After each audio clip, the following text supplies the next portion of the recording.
রহস্য কখনো আলোতে জন্মায় না, রহস্য জন্ম নেয় অন্ধকারে আর অপেক্ষা করে কারো না কারো সত্য খুঁজে বের করার জন্য। অন্ধকারে ঢাকা শহর, নীরব সাক্ষী দেয়াল, আর এমন কিছু প্রশ্ন যার উত্তর খুঁজে বের করে আনতে পারে একজনই, সত্যান্বেষী ব্যোমকেশ বক্সী। আপনিও যদি ব্যোমকেশ বক্সীর সত্যান্বেষণ ভালোবাসেন, যদি রহস্যের গন্ধ আপনার শিরায় রোমাঞ্চ নিয়ে আসে, তাহলে আপনি একদম সঠিক জায়গাতেই এসেছেন। আমাদের চ্যানেল যদি আপনি প্রথমবারের জন্য শোনেন, তাহলে এক্ষুনি কিন্তু আমাদের চ্যানেলটিকে সাবস্ক্রাইব করুন এবং পাশে থাকা বেল আইকনে ক্লিক করে নোটিফিকেশন অন করে নিন, যাতে নতুন গল্প এলে সবার আগে আপনি জানতে পারেন। 1938 সালের নভেম্বর মাসের মাঝামাঝি কলকাতার আকাশে তখন হালকা কুয়াশার চাদর, আর বাতাসে একটা মনোরম ঠান্ডা ভাব। ল্যান্সডাউন রোডের আমাদের এই বসার ঘরটিতে সন্ধে হতেই আমরা আলো জ্বেলে দিই। ঘরের এক কোণে রাখা টেবিল ল্যাম্পের মৃদু হলুদ আলোটা এসে পড়েছে ব্যোমকেশের মুখের ওপর। সে ইজি চেয়ারে হেলান দিয়ে বসে অত্যন্ত মনোযোগ সহকারে একটা নতুন বিলিতি সায়েন্স জার্নাল পড়ছিল।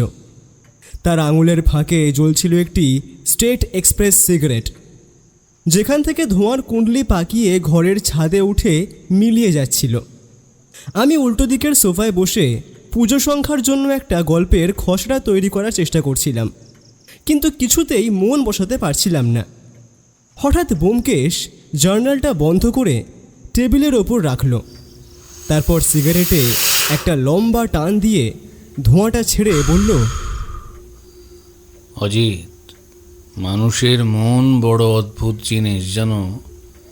আমরা যা দেখি, চোখ কিন্তু সবসময় তার সঠিক ব্যাখ্যা মগজকে দেয় না। বিশেষ করে যখন সময়ের একটা সূক্ষ্ম হেরফের ঘটে, তখন মানুষের স্মৃতি একেবারে উল্টো পথে হাঁটতে শুরু করে। আমি কলমটা টেবিলের ওপর রেখে তার দিকে তাকালাম।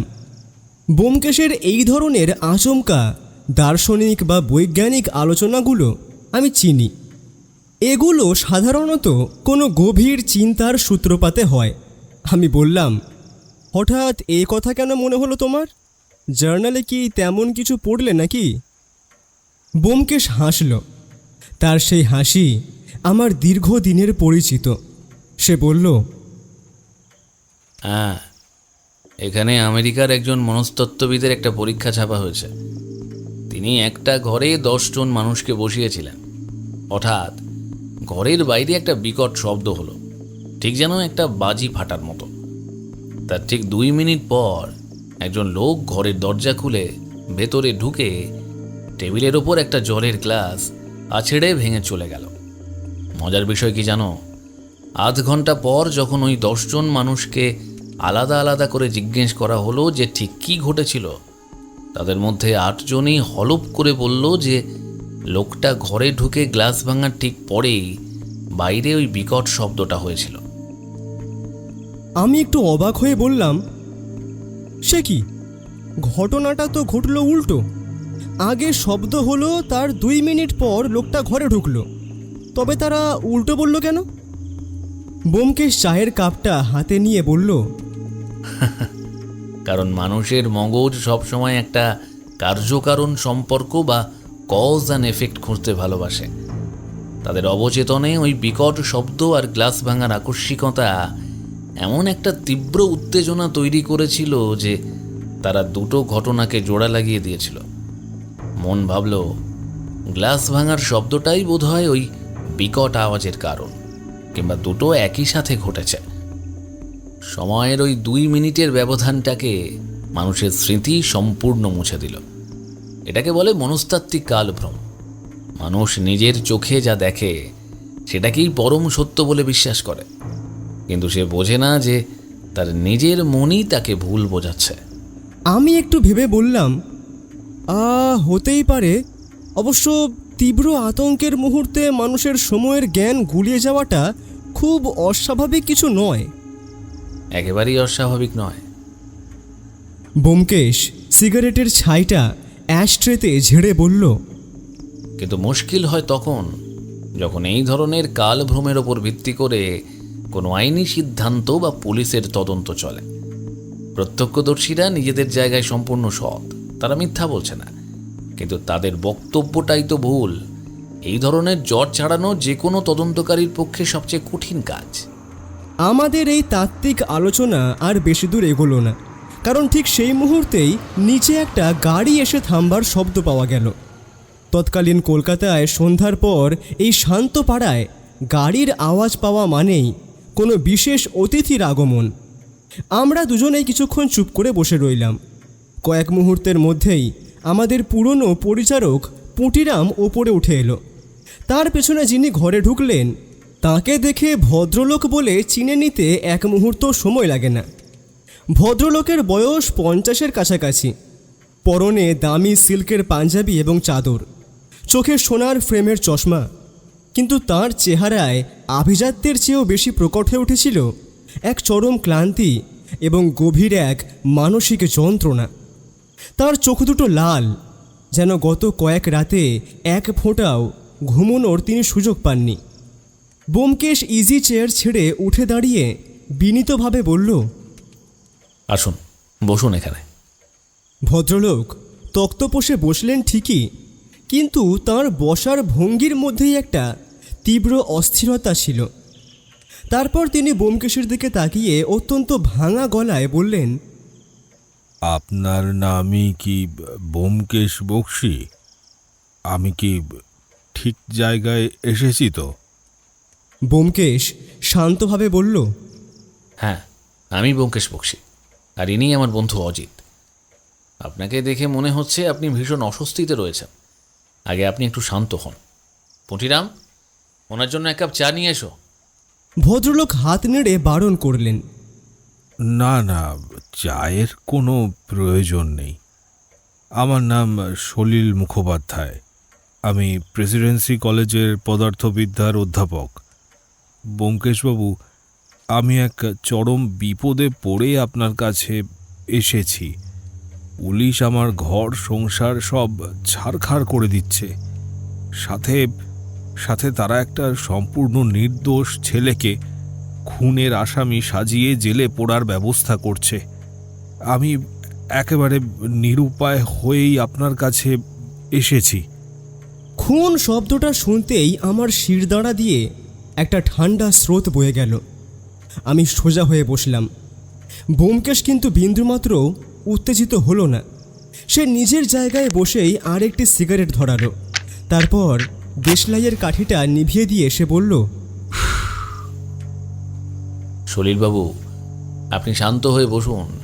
তারপর প্রথম থেকে পুরো বিষয়টা খুলে বলুন। আগে কার খুন হয়েছে আর পুলিশ কাকে গ্রেপ্তার করতে চাইছে?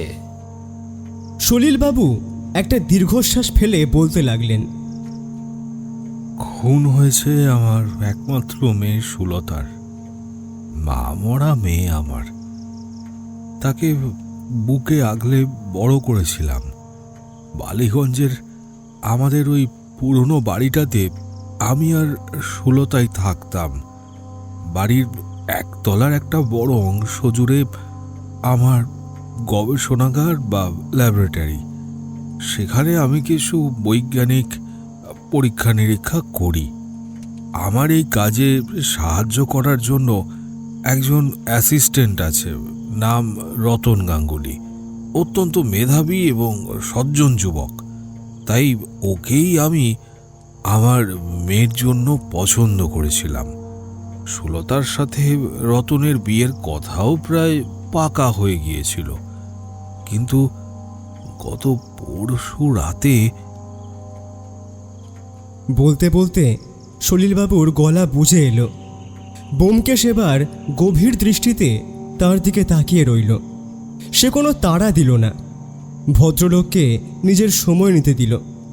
সলিলবাবু একটু সামলে নিয়ে আবার বলতে লাগলেন,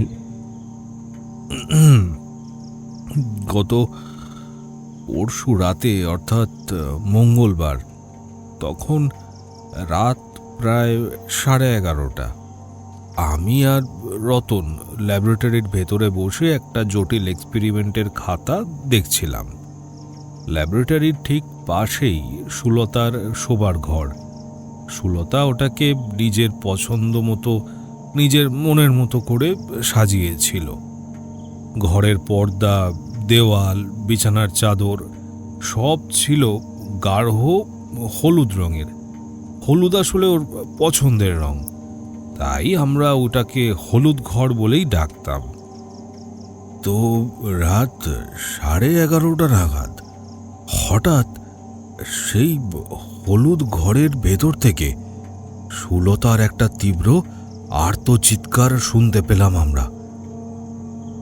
তার ঠিক পর মুহূর্তেই একটা পিস্তলের গুলির আওয়াজ হলো। আমি হতবাক গলায় জিজ্ঞেস করলাম, গুলির আওয়াজ? হ্যাঁ। সলিলবাবু মাথা নাড়লেন। আমি আর রতন নিজেদের কাজ ফেলে দরজার দিকে ছুটলাম। সুলতার ঘরের দরজাটা ল্যাবরেটরির করিডোরের দিকে খোলে। আমরা গিয়ে দেখলাম দরজাটা ভেতর থেকে শক্ত করে খিল দেওয়া। আমরা দরজায় ধাক্কা দিয়ে চিৎকার করে সুলতাকে ডাকতে লাগলাম, কিন্তু ভেতর থেকে আর কোনো সাড়া শব্দ পাওয়া গেল না। জানলাগুলো সব লোহার গড়াত দেওয়া, আর সেগুলো ভেতর থেকে বন্ধ। অগত্যা রতন ল্যাবরেটরি থেকে একটা ভারী কুড়ুল নিয়ে এলো। আমরা দুজনে মিলে প্রচণ্ড আঘাতে দরজার কাঠ কেটে খিল ভেঙে যখন ভেতরে ঢুকলাম, তখন ঘরের ভেতরের দৃশ্য দেখে আমার মাথা ঘুরে গেল। ব্যোমকেশ সিগারেটের ধোঁয়া ছেড়ে বলল, তারপর কি দেখলেন? সুলতা মেঝেতে রক্তাক্ত অবস্থায় পড়ে আছে। তার মাথায় ভারী কোনো অস্ত্র দিয়ে আঘাত করা হয়েছে, আর গলায় কালশিটে দাগ, যেন কেউ তাকে শ্বাসরোধ করে মারার চেষ্টা করেছে। ঘরের টেবিল ল্যাম্প মেঝেতে পড়ে ভেঙে গেছে, দেওয়ালে রক্তের ছিটে। আর আর সবচেয়ে বড় কথা, সুলতা তখনও মরেনি, ছটফট করছিল। পরে আমরা সারা ঘর খোঁজাখুঁজির পর দেখতে পাই মেঝেতে পড়ে আছে একটা ভারী লোহার হাতুড়ি আর একটা দেশি পিস্তল।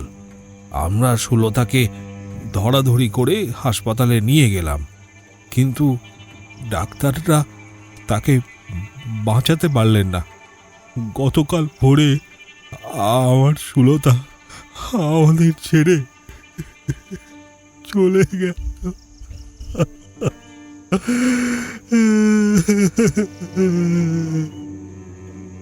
সলিলবাবু আর ধরে রাখতে পারলেন না নিজেকে।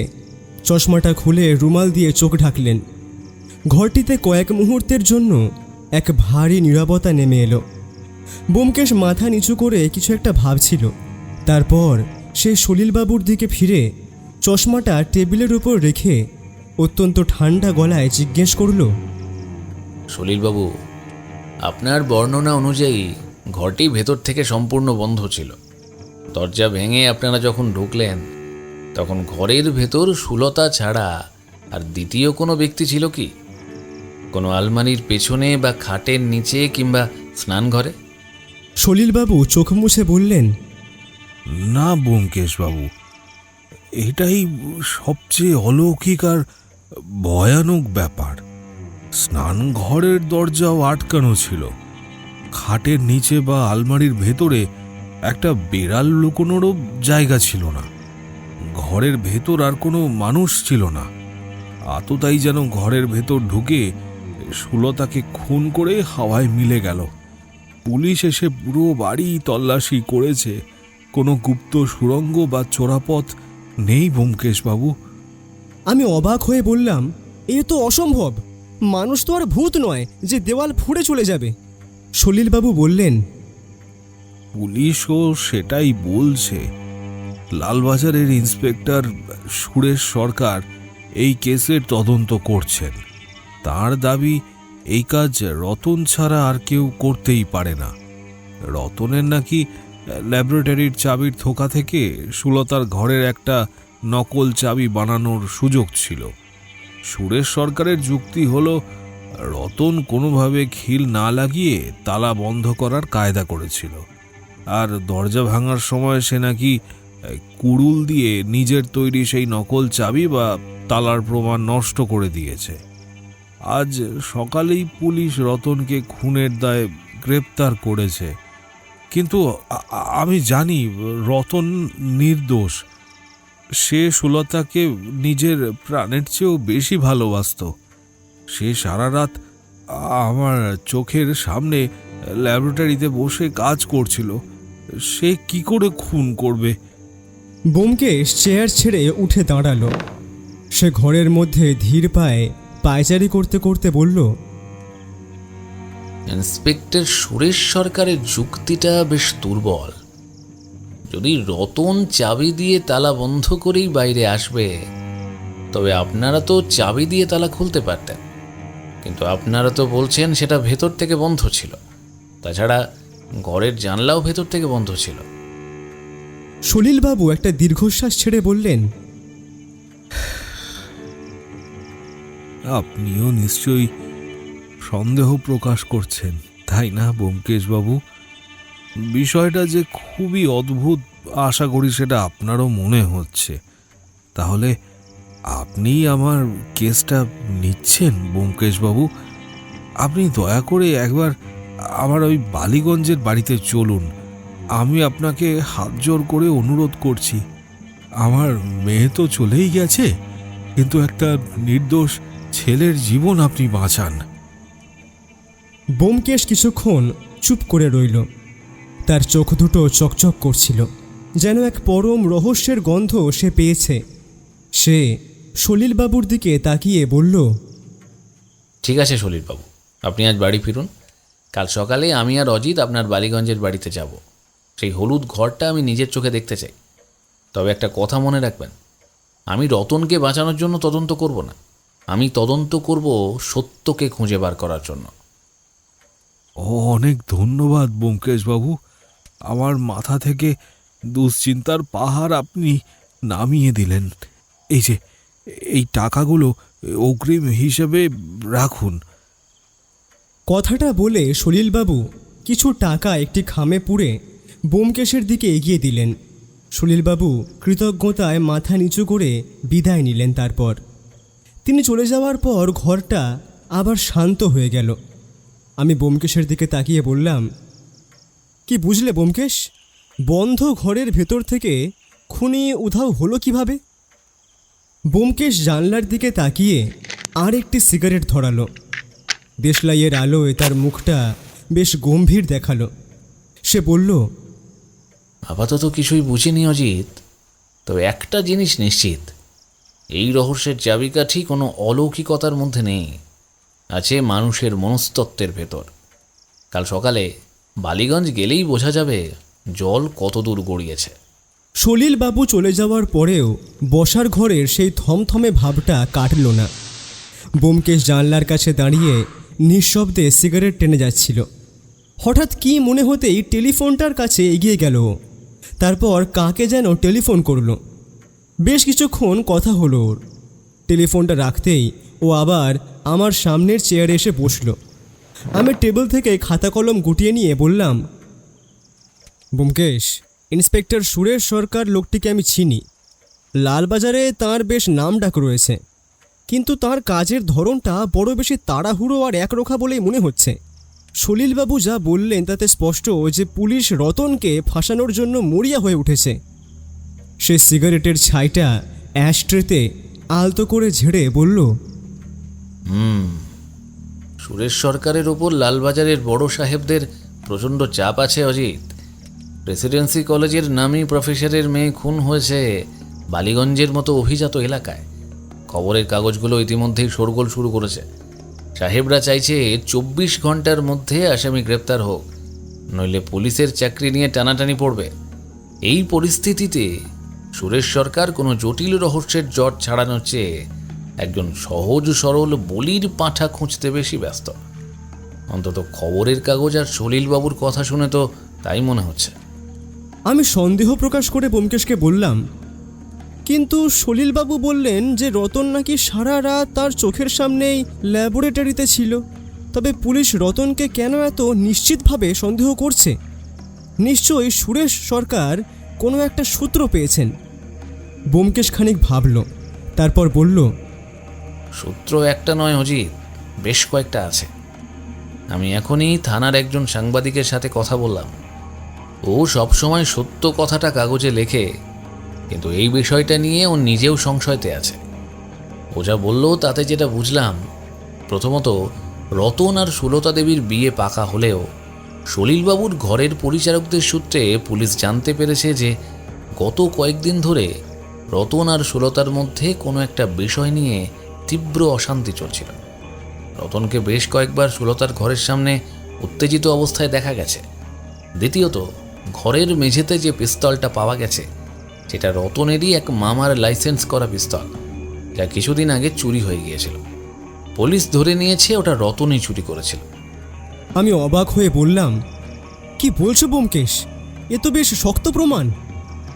আর সব থেকে বড় অবাক করা বিষয়, ওই রিভলভার যদি চুরি হয়ে গিয়ে থাকে তাহলে রতনের মামা কেন থানায় এই বিষয়টি জানাননি? তদন্ত সাপেক্ষ অজিত। ব্যোমকেশের কথাটা শেষ হতেই আমি জিজ্ঞেস করলাম, আর ওই বন্ধ ঘরের তালা খিলের রহস্য, সেটা সুরেশ সরকার কিভাবে ব্যাখ্যা করছেন? ব্যোমকেশ মৃদু হেসে বলল, সুরেশ সরকারের থিওরিটা একেবারেই অযৌক্তিক। তার মতে রতন ল্যাবরেটরির চাবির গোছা থেকে সুলতার ঘরের চাবির একটা ছাঁচ নিয়ে নকল চাবি বানিয়েছিল। মঙ্গলবার বিকেলে সলিলবাবু যখন কলেজে ছিলেন, রতন নাকি তখনই কোনো সুযোগে সুলতার ঘরে ঢুকে আলমারি বা খাটের নিচে লুকিয়েছিল। তারপর রাতে যখন সুলতা ঘরে ঢোকেন, রতন তাকে আক্রমণ করে এবং পিস্তল দিয়ে গুলি চালায়। সুলতা যখন অজ্ঞান হয়ে যান, রতন তখন ঘর থেকে বেরিয়ে বাইরে থেকে চাবি দিয়ে দরজা লক করে দেয় এবং চাবিটা জানলার লোহার গরাদের ফাঁক খুলে ঘরের ভেতর কার্পেটের ওপর ছুঁড়ে ফেলে দেয়। এরপর সে হনহন করে ল্যাবরেটরিতে গিয়ে সলিলবাবুর পাশে এমনভাবে বসে পড়ে যেন সে কিছুই জানে না। তারপর সলিলবাবুকে নিয়ে দরজা ভাঙার নাটক করে এবং কুড়ুল দিয়ে দরজার লকটা এমনভাবে কাটে যাতে চাবি দিয়ে লক করার প্রমাণটাই নষ্ট হয়ে যায়।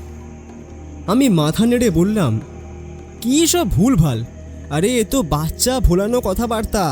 যদি রতন বাইরে থেকে চাবি ঘুরিয়ে লক করেই পালাবে, তবে সলিলবাবু আর রতন দুজন মিলে যখন দরজা ভাঙতে গেলেন তখন ভেতর থেকে লোহার ভারী খিলটা আটকানো ছিল কেন? চাবি দিয়ে তো আর বাইরে থেকে খিল নামানো যায় না। তার মধ্যে সলিলবাবু তো নিজেই বললেন যে আলমারির নিচে বা বিছানার নিচে একটা বেড়ালও থাকার জায়গা নেই, সেখানে একটা আস্ত মানুষ থাকা একেবারেই আজগুবি কথাবার্তা। ব্যোমকেশ তার তীক্ষ্ণ চোখ দুটো সরু করে বলল, ঠিক এই জায়গাতেই সুরেশ সরকারের যুক্তিটা আর খাটে না। সুরেশবাবু লালবাজারের সাহেবদের বোঝাতে চাইছেন যে রতন নাকি কোনো না কোনো গুপ্ত দরজা ব্যবহার করেছে সেখানে, তবে সেটা পুলিশ খুঁজে পায়নি। আর সেজন্য রতনের পেট থেকে কি করে কথা বার করতে হয় সেটা পুলিশ ভালো করেই জানে। আর নইলে সে এমন কোনো পদ্ধতি ব্যবহার করেছে, সুতো বা তারের কারসাজি করে জানলার বাইরে থেকে টান মেরে খিলটা নামিয়ে দিয়েছিল। কিন্তু একটা ভারী লোহার খিল সুতো দিয়ে বাইরে থেকে নিখুঁতভাবে নামানো কতটা অসম্ভব তা একজন পদার্থবিদ্যার অধ্যাপক হিসেবে সলিলবাবু বোঝেন, কিন্তু পুলিশের মগজে তা ঢুকছে না। তারা ওপরের মহলে নিজেদের পিঠ বাঁচাতে রতনের উপর উত্তম মধ্যম অত্যাচার শুরু করেছে যাতে সে অপরাধ কবুল করে। আমি একটা দীর্ঘশ্বাস ফেলে বললাম, চরম অন্যায়। একটা নির্দোষ ছেলেকে এভাবে ক্ষমতার জোরে পিষে দেওয়া হচ্ছে। কিন্তু ব্যোমকেশ, যদি খুনটা রতন নাই করে থাকে তবে ওই বন্ধ ঘরের রহস্যের সমাধানটা কি? সত্যি তো, ভেতর থেকে খিল আর জানলা বন্ধ থাকলে আততায়ী বেরোলো কোন পথে?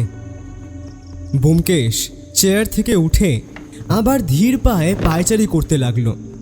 তার কপালে চিন্তার ভাঁজ গভীর হয়েছে। সে শান্ত গলায় বলল, অজিত, আজ বিকেলে সলিলবাবু আসার ঠিক আগেই আমরা যে মনস্তাত্ত্বিক কালভ্রম বা সাইকোলজিক্যাল ইলিউশন নিয়ে আলোচনা করছিলাম, তোমার মনে আছে? আমি অবাক হয়ে বললাম, হ্যাঁ মনে আছে।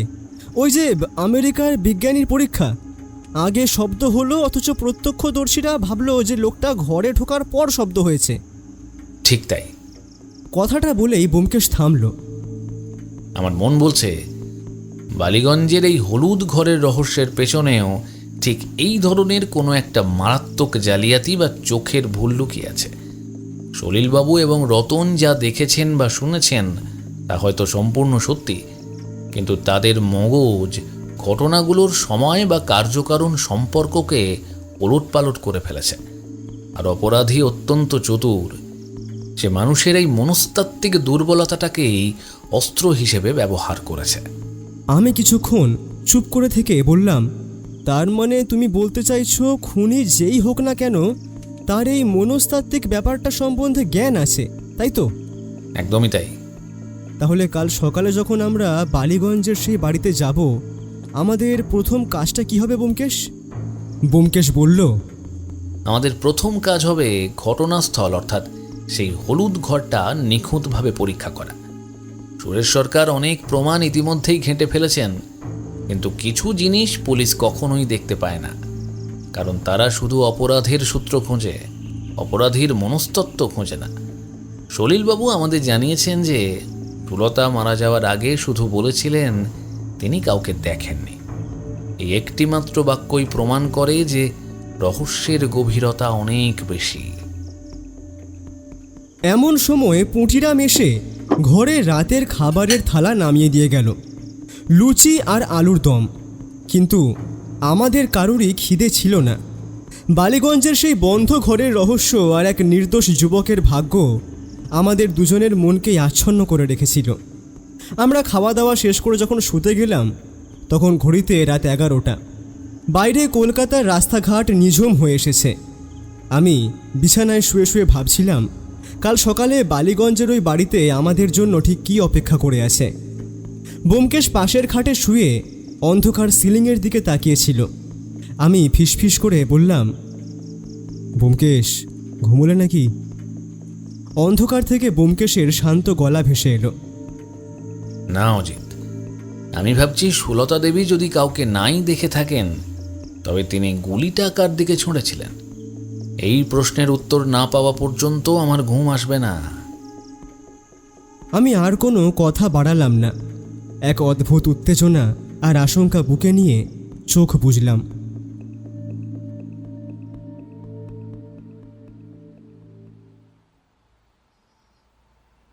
পরদিন সকাল 9টা।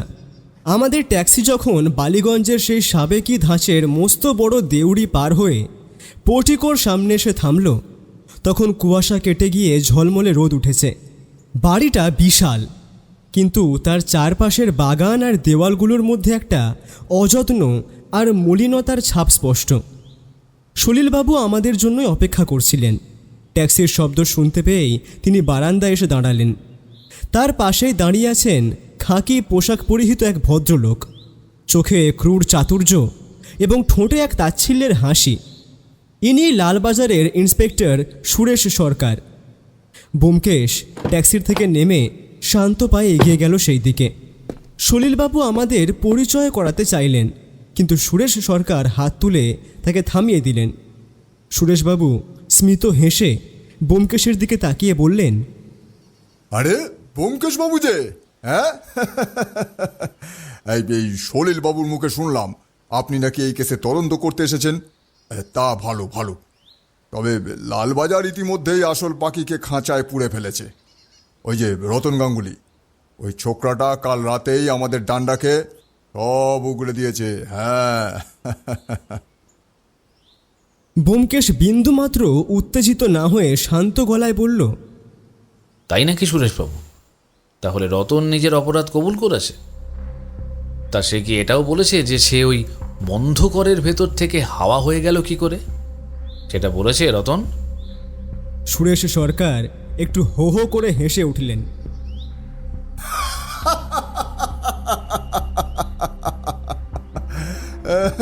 আরে মশাই, চোরের মুখ থেকে কি আর সহজে কথা বেরোয়? হ্যাঁ, আরে ছোকরা বলেছে সে নাকি কিচ্ছু জানে না, কিন্তু ওই যে বললাম, লালবাজারের ডান্ডার মুখে ভূতেও কথা বলে। হ্যাঁ, দেখুন, আমরা সমস্ত ব্যাকগ্রাউন্ড ঘেঁটে বের করেছি। এই সলিলবাবুর বাড়িতে রতন ছিল একাধারে ল্যাব অ্যাসিস্ট্যান্ট আর অন্য ধারে সলিলবাবুর হবু জামাই। কিন্তু আমরা খবর পেয়েছি রতনের আসল নজর ছিল সলিলবাবুর বৈজ্ঞানিক ফর্মুলার ওপর। সলিলবাবু একটা নতুন ধরনের বিস্ফোরক বা ওই জাতীয় কিছু আবিষ্কার করছিলেন, যেটা বাজারে বেচতে পারলে প্রায় লাখ টাকার ওপর। আর এই বিক্রি করার অভিসন্ধিটাই সুলতা ধরে ফেলেছিল। ব্যাস, রতন তাকে ষড়যন্ত্র করে সরিয়ে দিল। সলিলবাবু পাশ থেকে বিরক্ত হয়ে উঠলেন। মিথ্যে কথা, রতন তেমন ছেলেই নয়, ও আমার নিজের ছেলের মতো। আহা সলিলবাবু, আপনি সায়েন্সের প্রফেসর হতে পারেন, কিন্তু মানুষ চেনেন না। সুরেশ সরকার গম্ভীর গলায় বললেন, দেখুন সলিলবাবু, মেয়ের শোকে আপনার বুদ্ধি লোপ পেয়েছে। রতনের মামাবাড়ি থেকে চুরি যাওয়া পিস্তলটা সুলতার ঘরে পাওয়া গেল কি করে? রতন ছাড়া সেটা চুরি করা কারোর পক্ষেই সম্ভব নয়। আর আপনিই তো বললেন ঘটনার দিন বিকেলে রতন আর সুলতার মধ্যে খুব ঝগড়া হয়েছিল। তাহলে ব্যোমকেশ সলিলবাবুর দিকে তাকালো। তার চোখ দুটো তীক্ষ্ণ হয়ে উঠেছে। সে জিজ্ঞেস করল, সলিলবাবু, সুরেশবাবু যা বলছেন তা কি সত্যি? মঙ্গলবার বিকেলে রতনের সাথে সুলতা দেবীর কোনো অশান্তি হয়েছিল? সলিলবাবু মাথা নিচু করে বললেন, অশান্তি ঠিক নয় ব্যোমকেশবাবু। আমি কলেজ থেকে ফিরে চা খেতে খেতে শুনেছিলাম সুলতার ঘরে রতন একটু চড়া গলায় কথা বলছিল। আমি কাছে যেতেই রতন ঘর থেকে বেরিয়ে চলে যায়। আমি সুলতাকে জিজ্ঞেস করায় সে বলেছিল, বাবা, রতন একটু অবুঝের মতো কথা বলেছে, তুমি এসব নিয়ে ভেবো না। এর চেয়ে বেশি আমি কিছুই জানি না। ব্যোমকেশ এবার সুরেশ সরকারের দিকে ফিরল।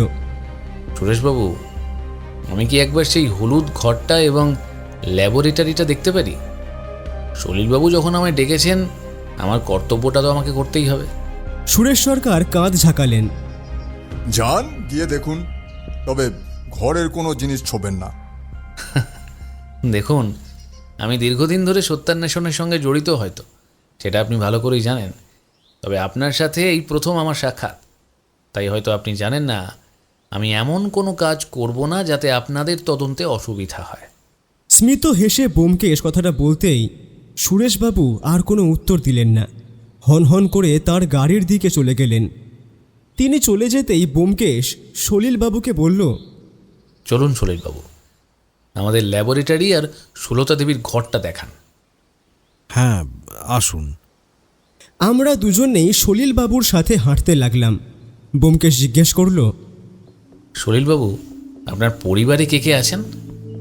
আমরা বাড়ির একতলার দীর্ঘ করিডোর দিয়ে হাঁটতে লাগলাম।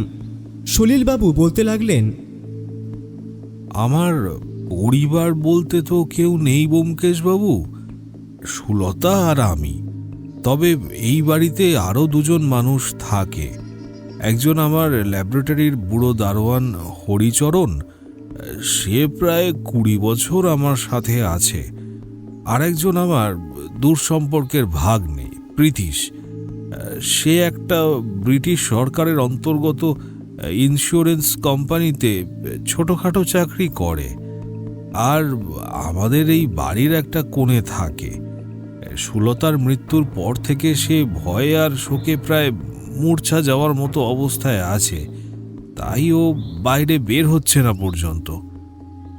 আচ্ছা, প্রীতিশ ঘটনার রাতে কোথায় ছিলেন? আমি কৌতূহলী হয়ে জিজ্ঞেস করলাম।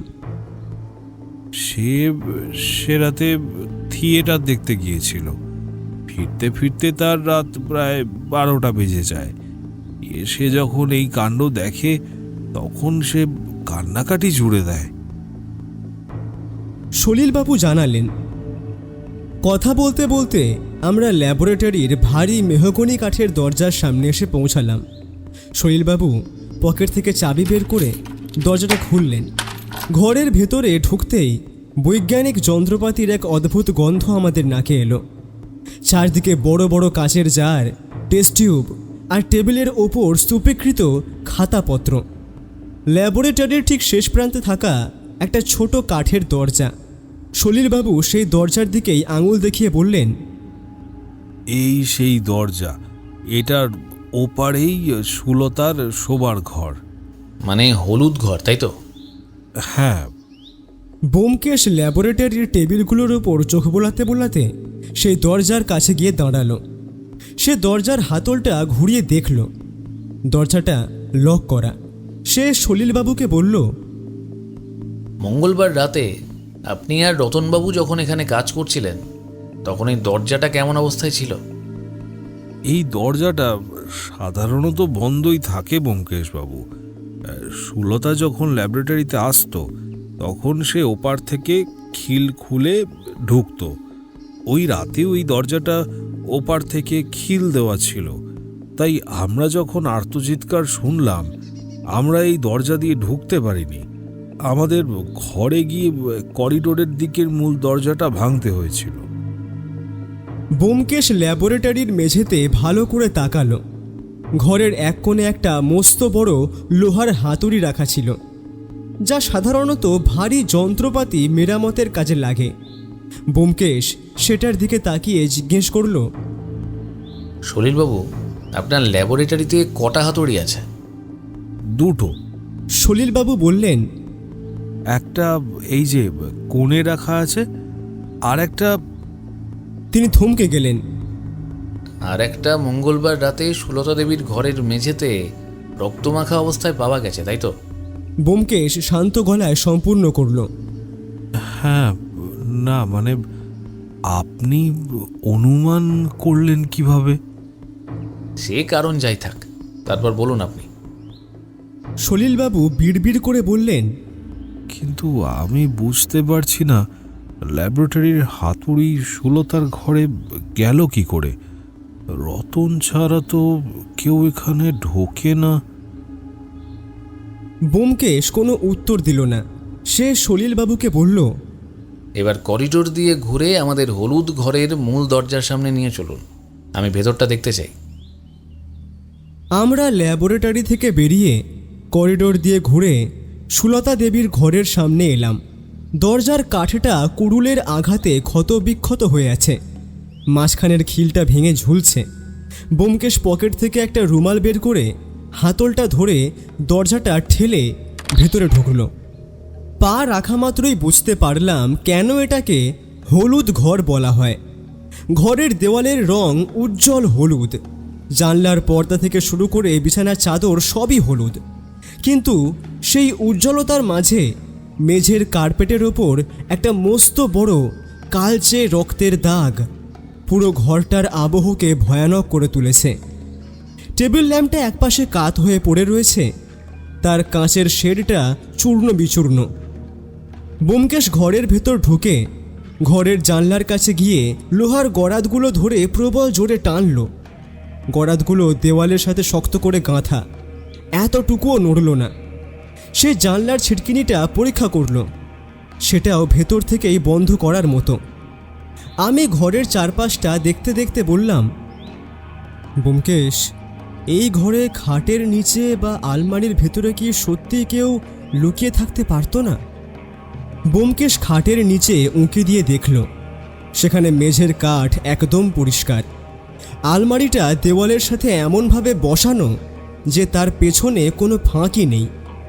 বাথরুমের দরজাটা খুলে দেখা গেল তার ভেতরটাও একদম শূন্য, আর বাথরুমের কোনো জানলাও নেই, শুধু ওপরে একটা ছোট ভেন্টিলেটর, যা দিয়ে একটা বেড়ালও সত্যিই গলতে পারবে না। ব্যোমকেশ ঘরের মাঝখানে এসে দাঁড়ালো। সে মেঝের কার্পেটটা খুঁটিয়ে দেখতে দেখতে হঠাৎ হাঁটু গেড়ে বসে খাটের পায়ার কাছে কার্পেটের একটা জায়গায় সে হাত ছোঁয়ালো। তারপর মুখ তুলে সলিলবাবুকে জিজ্ঞেস করল, সলিলবাবু, মঙ্গলবার রাতে এদিকটায় কি বৃষ্টি হয়েছিল?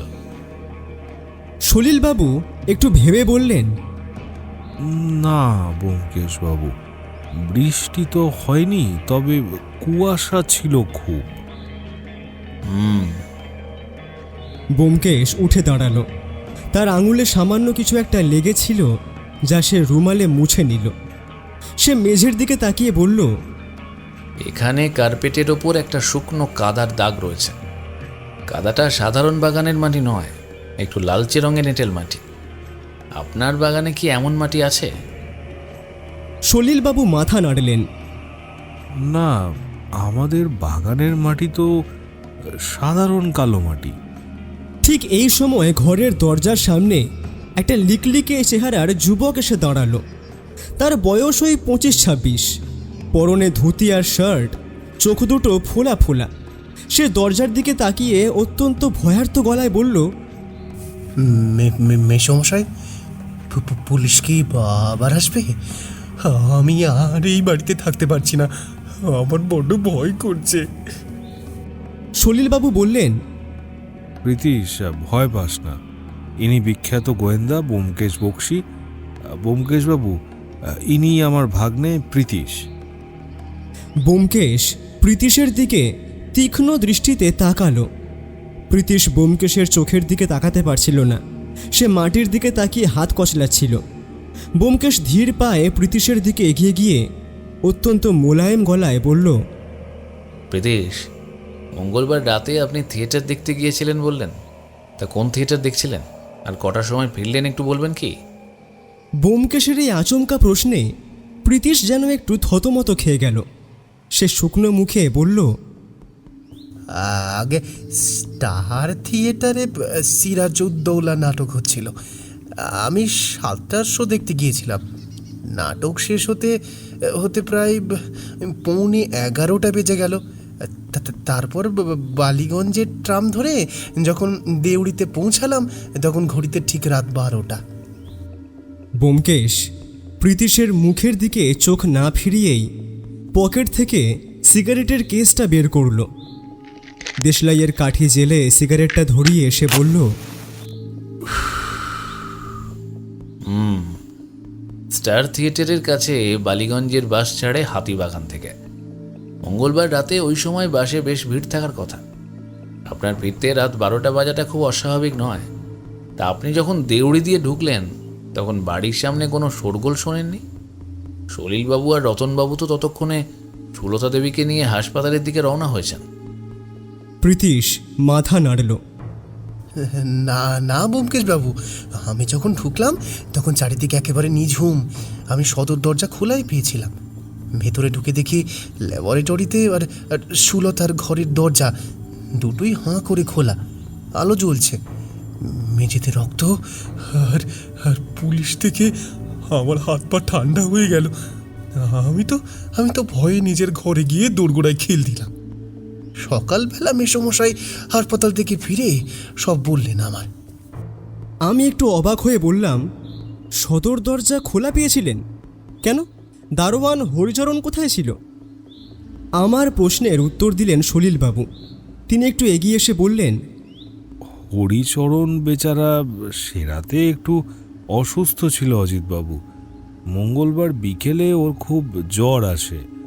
আমি নিজেই ওকে ল্যাবরেটরির পেছনের আউট হাউসে গিয়ে শুয়ে পড়তে বলেছিলাম, তাই রাতে গেটে তালা দেওয়া হয়নি, আর সদর দরজাও খোলাই ছিল। ব্যোমকেশ ঘরের এক কোণে পড়ে থাকা সেই ভাঙা টেবিল ল্যাম্পটার দিকে এগিয়ে গেল। সে নিচু হয়ে ভাঙা কাঁচের টুকরোগুলো আর ল্যাম্পের স্ট্যান্ডটা খুঁটিয়ে দেখতে লাগলো। ল্যাম্পের তেল মেঝেতে পড়ে কার্পেটের একটা অংশ ভিজিয়ে দিয়েছে। সে হঠাৎই সলিলবাবুকে জিজ্ঞেস করল, সলিলবাবু, সুলতা দেবীর ঘরটা ল্যাবরেটরির ঠিক পাশে। আপনি বললেন রাতে আপনারা যখন ল্যাবরেটরিতে খাতা দেখছিলেন, তখন প্রথমে একটা আর্ত চিৎকার আর তার ঠিক পরেই মুহূর্তের গুলির আওয়াজ পান। এই দুটো শব্দের মধ্যে ব্যবধান ঠিক কতটা ছিল? সলিলবাবু একটু ভেবে বললেন, ব্যবধান প্রায় ছিলই না ব্যোমকেশবাবু। সুলতার গলা চিরে একটা চিৎকার বেরোলো, আর তার সাথেই দুম করে একটা আওয়াজ। রতন আর আমি কলম ফেলে আঁতকে উঠলাম। রতনই আগে দরজার দিকে দৌড়েছিল। ব্যোমকেশ ল্যাম্পের স্ট্যান্ডটা হাত দিয়ে না ছুঁয়ে রুমাল দিয়ে একটু ঘুরিয়ে দেখল। তারপর সে সোজা হয়ে দাঁড়িয়ে প্রীতিশের দিকে তাকিয়ে বলল, প্রীতিশবাবু, আপনি বিমা কোম্পানিতে চাকরি করেন, তা সুলতা দেবীর নামে কি কোনো বড় অঙ্কের জীবন বিমা করা ছিল? এই প্রশ্নে প্রীতিশের ফর্সা মুখটা মুহূর্তের মধ্যে লাল হয়ে উঠল। সে একটু উত্তেজিত গলায় বলল, বিমা? হ্যাঁ, ছিল। আলফা বিমা কোম্পানি থেকে মেসোমশাই সুলতার নামে 10,000 টাকার একটা পলিসি করিয়েছিলেন, কিন্তু সেটার সাথে এই খুনের কি সম্পর্ক? হ্যাঁ, আমি তো ওই টাকা পাবো না। পলিসির নমিনি মেসোমশাই নিজেই। ব্যোমকেশ মৃদু হাসল। রাগ করো না প্রীতিশ, একজন গোয়েন্দাকে সব দিকই খতিয়ে দেখতে হয়। আচ্ছা সলিলবাবু, আপনার বুড়ো দারোয়ান হরিচরণ এখন কোথায়? তার জ্বর কি কমেছে? আমি একবার তার সাথে কথা বলতে চাই। সলিলবাবু বললেন, হ্যাঁ, সে এখন ল্যাবরেটরির পেছনের আউট হাউসেই আছে। চলুন, আমি আপনাদের নিয়ে যাচ্ছি। আমরা হলুদ ঘর থেকে বেরিয়ে আবার ল্যাবরেটরির ভেতর দিয়ে পেছনের দরজার দিকে এগোলাম।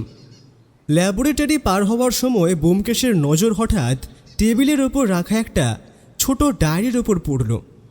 সে ডায়েরিটা হাতে তুলে নিয়ে পাতা উল্টাতে লাগলো। সলিলবাবু বললেন, ওটা রতনের ল্যাব ডায়েরি। প্রতিদিনের এক্সপেরিমেন্টের হিসেব ও ওটাতে লিখে রাখত। ব্যোমকেশ সেই ডায়েরির শেষ পাতাটা দেখল। সেখানে মঙ্গলবার অর্থাৎ ঘটনার দিনের তারিখটা দেওয়া রয়েছে।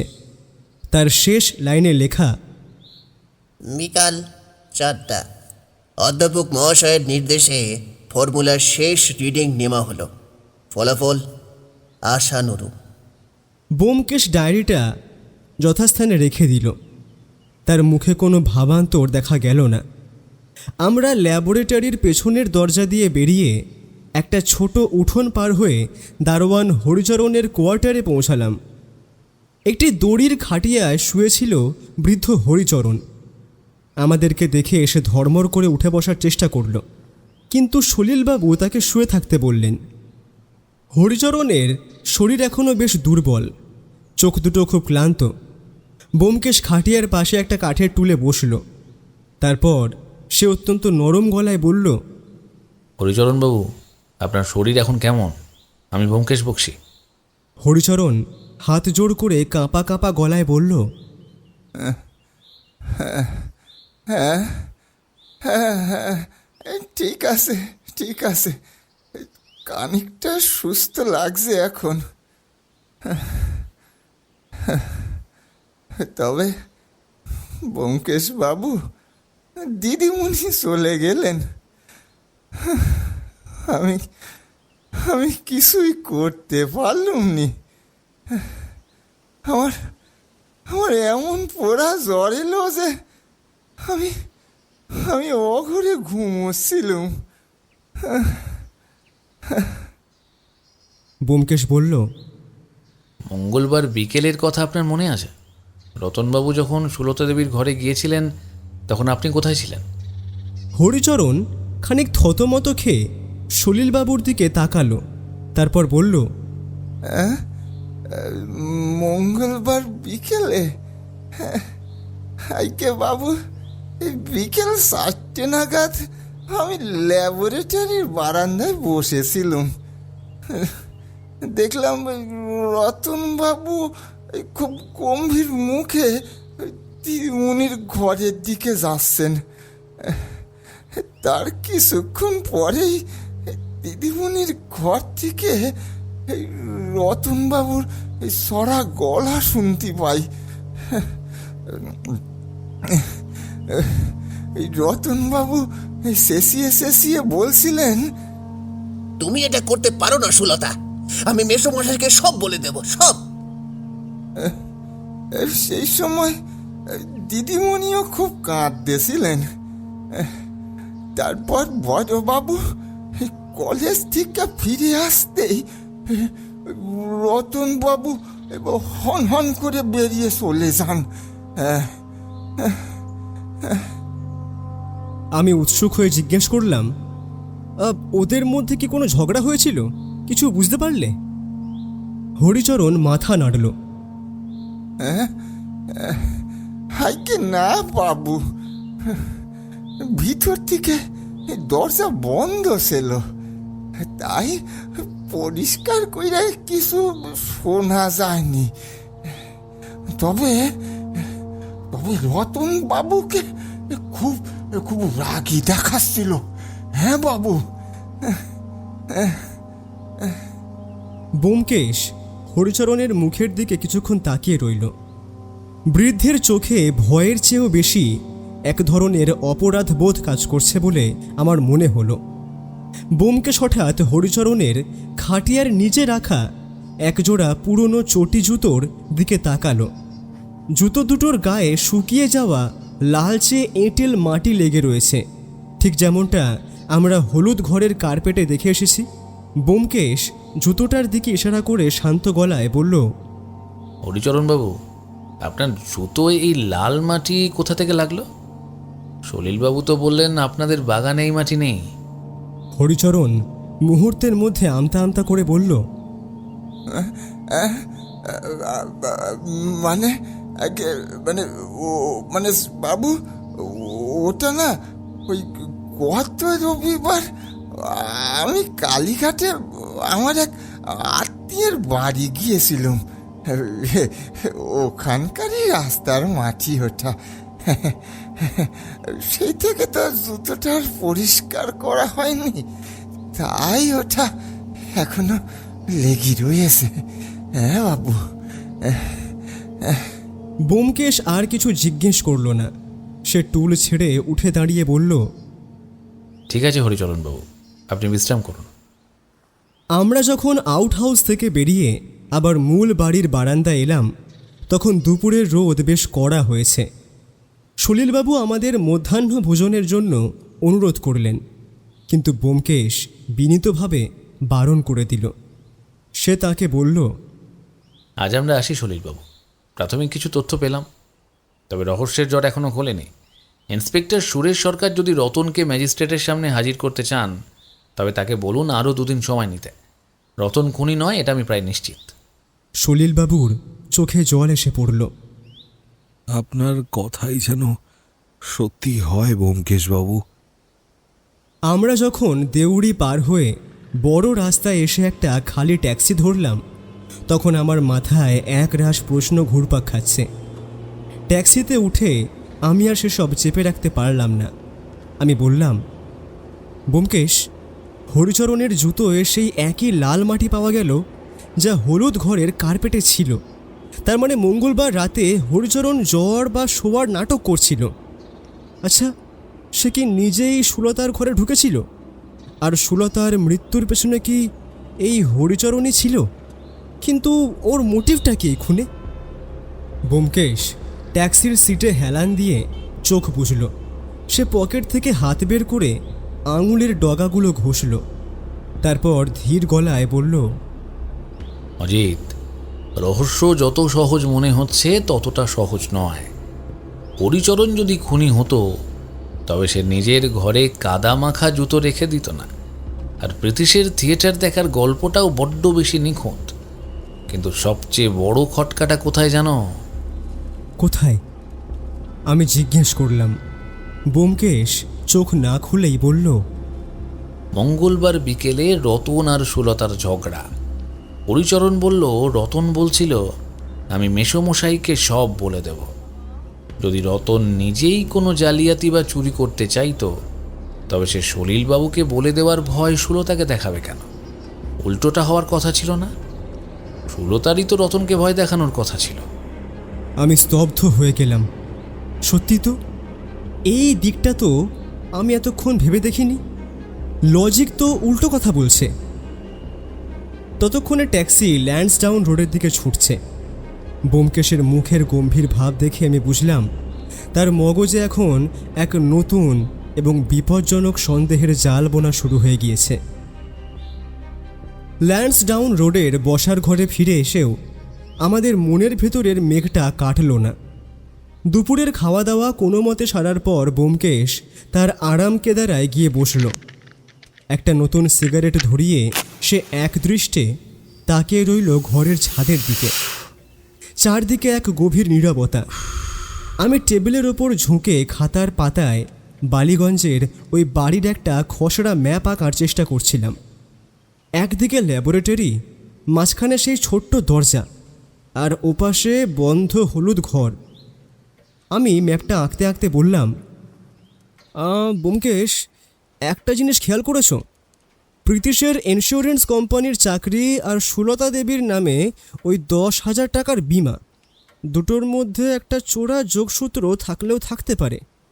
প্রীতিশ নিজে নমিনি না হলেও যদি সলিলবাবু ওই টাকা পান, তবে ভাগ্নে হিসেবে প্রীতিশেরও তো কোনো না কোনোভাবে লাভ হতে পারে। তাছাড়া ওর থিয়েটার দেখার টাইমিংটা বড্ড বেশি সাজানো বলে মনে হচ্ছে না? ব্যোমকেশ সিগারেটের ধোঁয়ার একটা বলয় বাতাসে ভাসিয়ে দিয়ে বলল, তদন্তের এই স্তরে কাউকেই সন্দেহের বাইরে রাখা যায় না অজিত। প্রীতিশের হাবভাব স্বাভাবিক নয়, তার চোখে একটা আতঙ্ক আমি স্পষ্ট দেখেছি। তবে শুধু বিমার টাকা হাতানোর জন্য কেউ এত বড় একটা ঝুঁকি নিয়ে এমন অদ্ভুত উপায়ে একটা মেয়েকে খুন করবে, তা সহজে মেনে নেওয়া যায় না। এর পেছনে আরও গভীর কোনো বিশ্বাসঘাতকতা বা ষড়যন্ত্র লুকিয়ে আছে। আমি পেন্সিলটা রেখে বললাম, কিন্তু ওই বন্ধ ঘরের ধাঁধাটাই তো সবচেয়ে বড় দেওয়াল হয়ে দাঁড়িয়েছে। যদি তর্কের খাতিরে ধরেই নিই যে রতন অপরাধী নয়, প্রীতিশও বাইরে ছিল আর হরিচরণ আউট হাউসে ঘুমোচ্ছিল, তাহলে মঙ্গলবার রাতে ওই ঘরের ভেতরে সুলতা দেবীকে আঘাত করলো কে? আর গুলির শব্দটাই বা এলো কোত্থেকে? দেওয়াল ফুঁড়ে তো আর ভূত ঢোকেনি। ব্যোমকেশ সোজা হয়ে বসল, তার চোখের মণি দুটো তীক্ষ্ণ হয়ে উঠেছে। সে বলল, অজিত, তুমি আবার সুরেশ সরকারের মতো একই ফাঁদে পা দিচ্ছ। তুমি ধরে নিচ্ছ যে রাতে তোমরা যখন গুলির শব্দ শুনলে ঠিক তখনই অপরাধটা ঘটছিল। কিন্তু কাল বিকেলে আমরা মনস্তাত্ত্বিক কালভ্রম নিয়ে যে আলোচনা করেছিলাম, সেটা কি এত তাড়াতাড়ি ভুলে গেলে? চোখের ভুল আর কানের ভুলের এক মারাত্মক খেলা চলছে এই কেসে। আমরা যা দেখছি বা শুনছি তার আসল সত্যটা হয়তো অন্য এক সময় ঘটে গেছে। আমি কিছু বলতে যাচ্ছিলাম, এমন সময় নিচ থেকে পুটিরাম ওপরে উঠে এলো। তার পেছনে যিনি ঘরে ঢুকলেন, তাকে দেখে আমরা দুজনেই বেশ অবাক হলাম। ইনি সলিলবাবুর সেই লিকলিকে চেহারার ভাগ্নে প্রীতিশ। আজ প্রীতিশের পরনে একটা মলিন ধুতি আর চাদর, তার মুখটা ফ্যাকাশে, চোখের নিচে কালি। সে ঘরে ঢুকেই ব্যোমকেশের সামনে প্রায় হাঁটু গেড়ে বসে পড়ল। তার গলা রীতিমতো কাঁপছিল। ব্যোমকেশবাবু, আমাকে বাঁচান। পুলিশ আজ সকালেই রতনদাকে লালবাজারে নিয়ে গেছে। ইন্সপেক্টর সরকার দুপুরের দিকে আবার এসেছিলেন। তিনি আমাকে ডেকে আড়ালে বললেন, রতনের পর নাকি আমার পালা। তিনি সন্দেহ করছেন আমি নাকি রতনের সাথে চক্রান্ত করে এই খুন করেছি, যাতে মেসোমশাইয়ের ফর্মুলা আর বিমার টাকা আমরা আধা আধি ভাগ করে নিতে পারি। ঈশ্বর সাক্ষী ব্যোমকেশবাবু, আমি কিছু জানি না।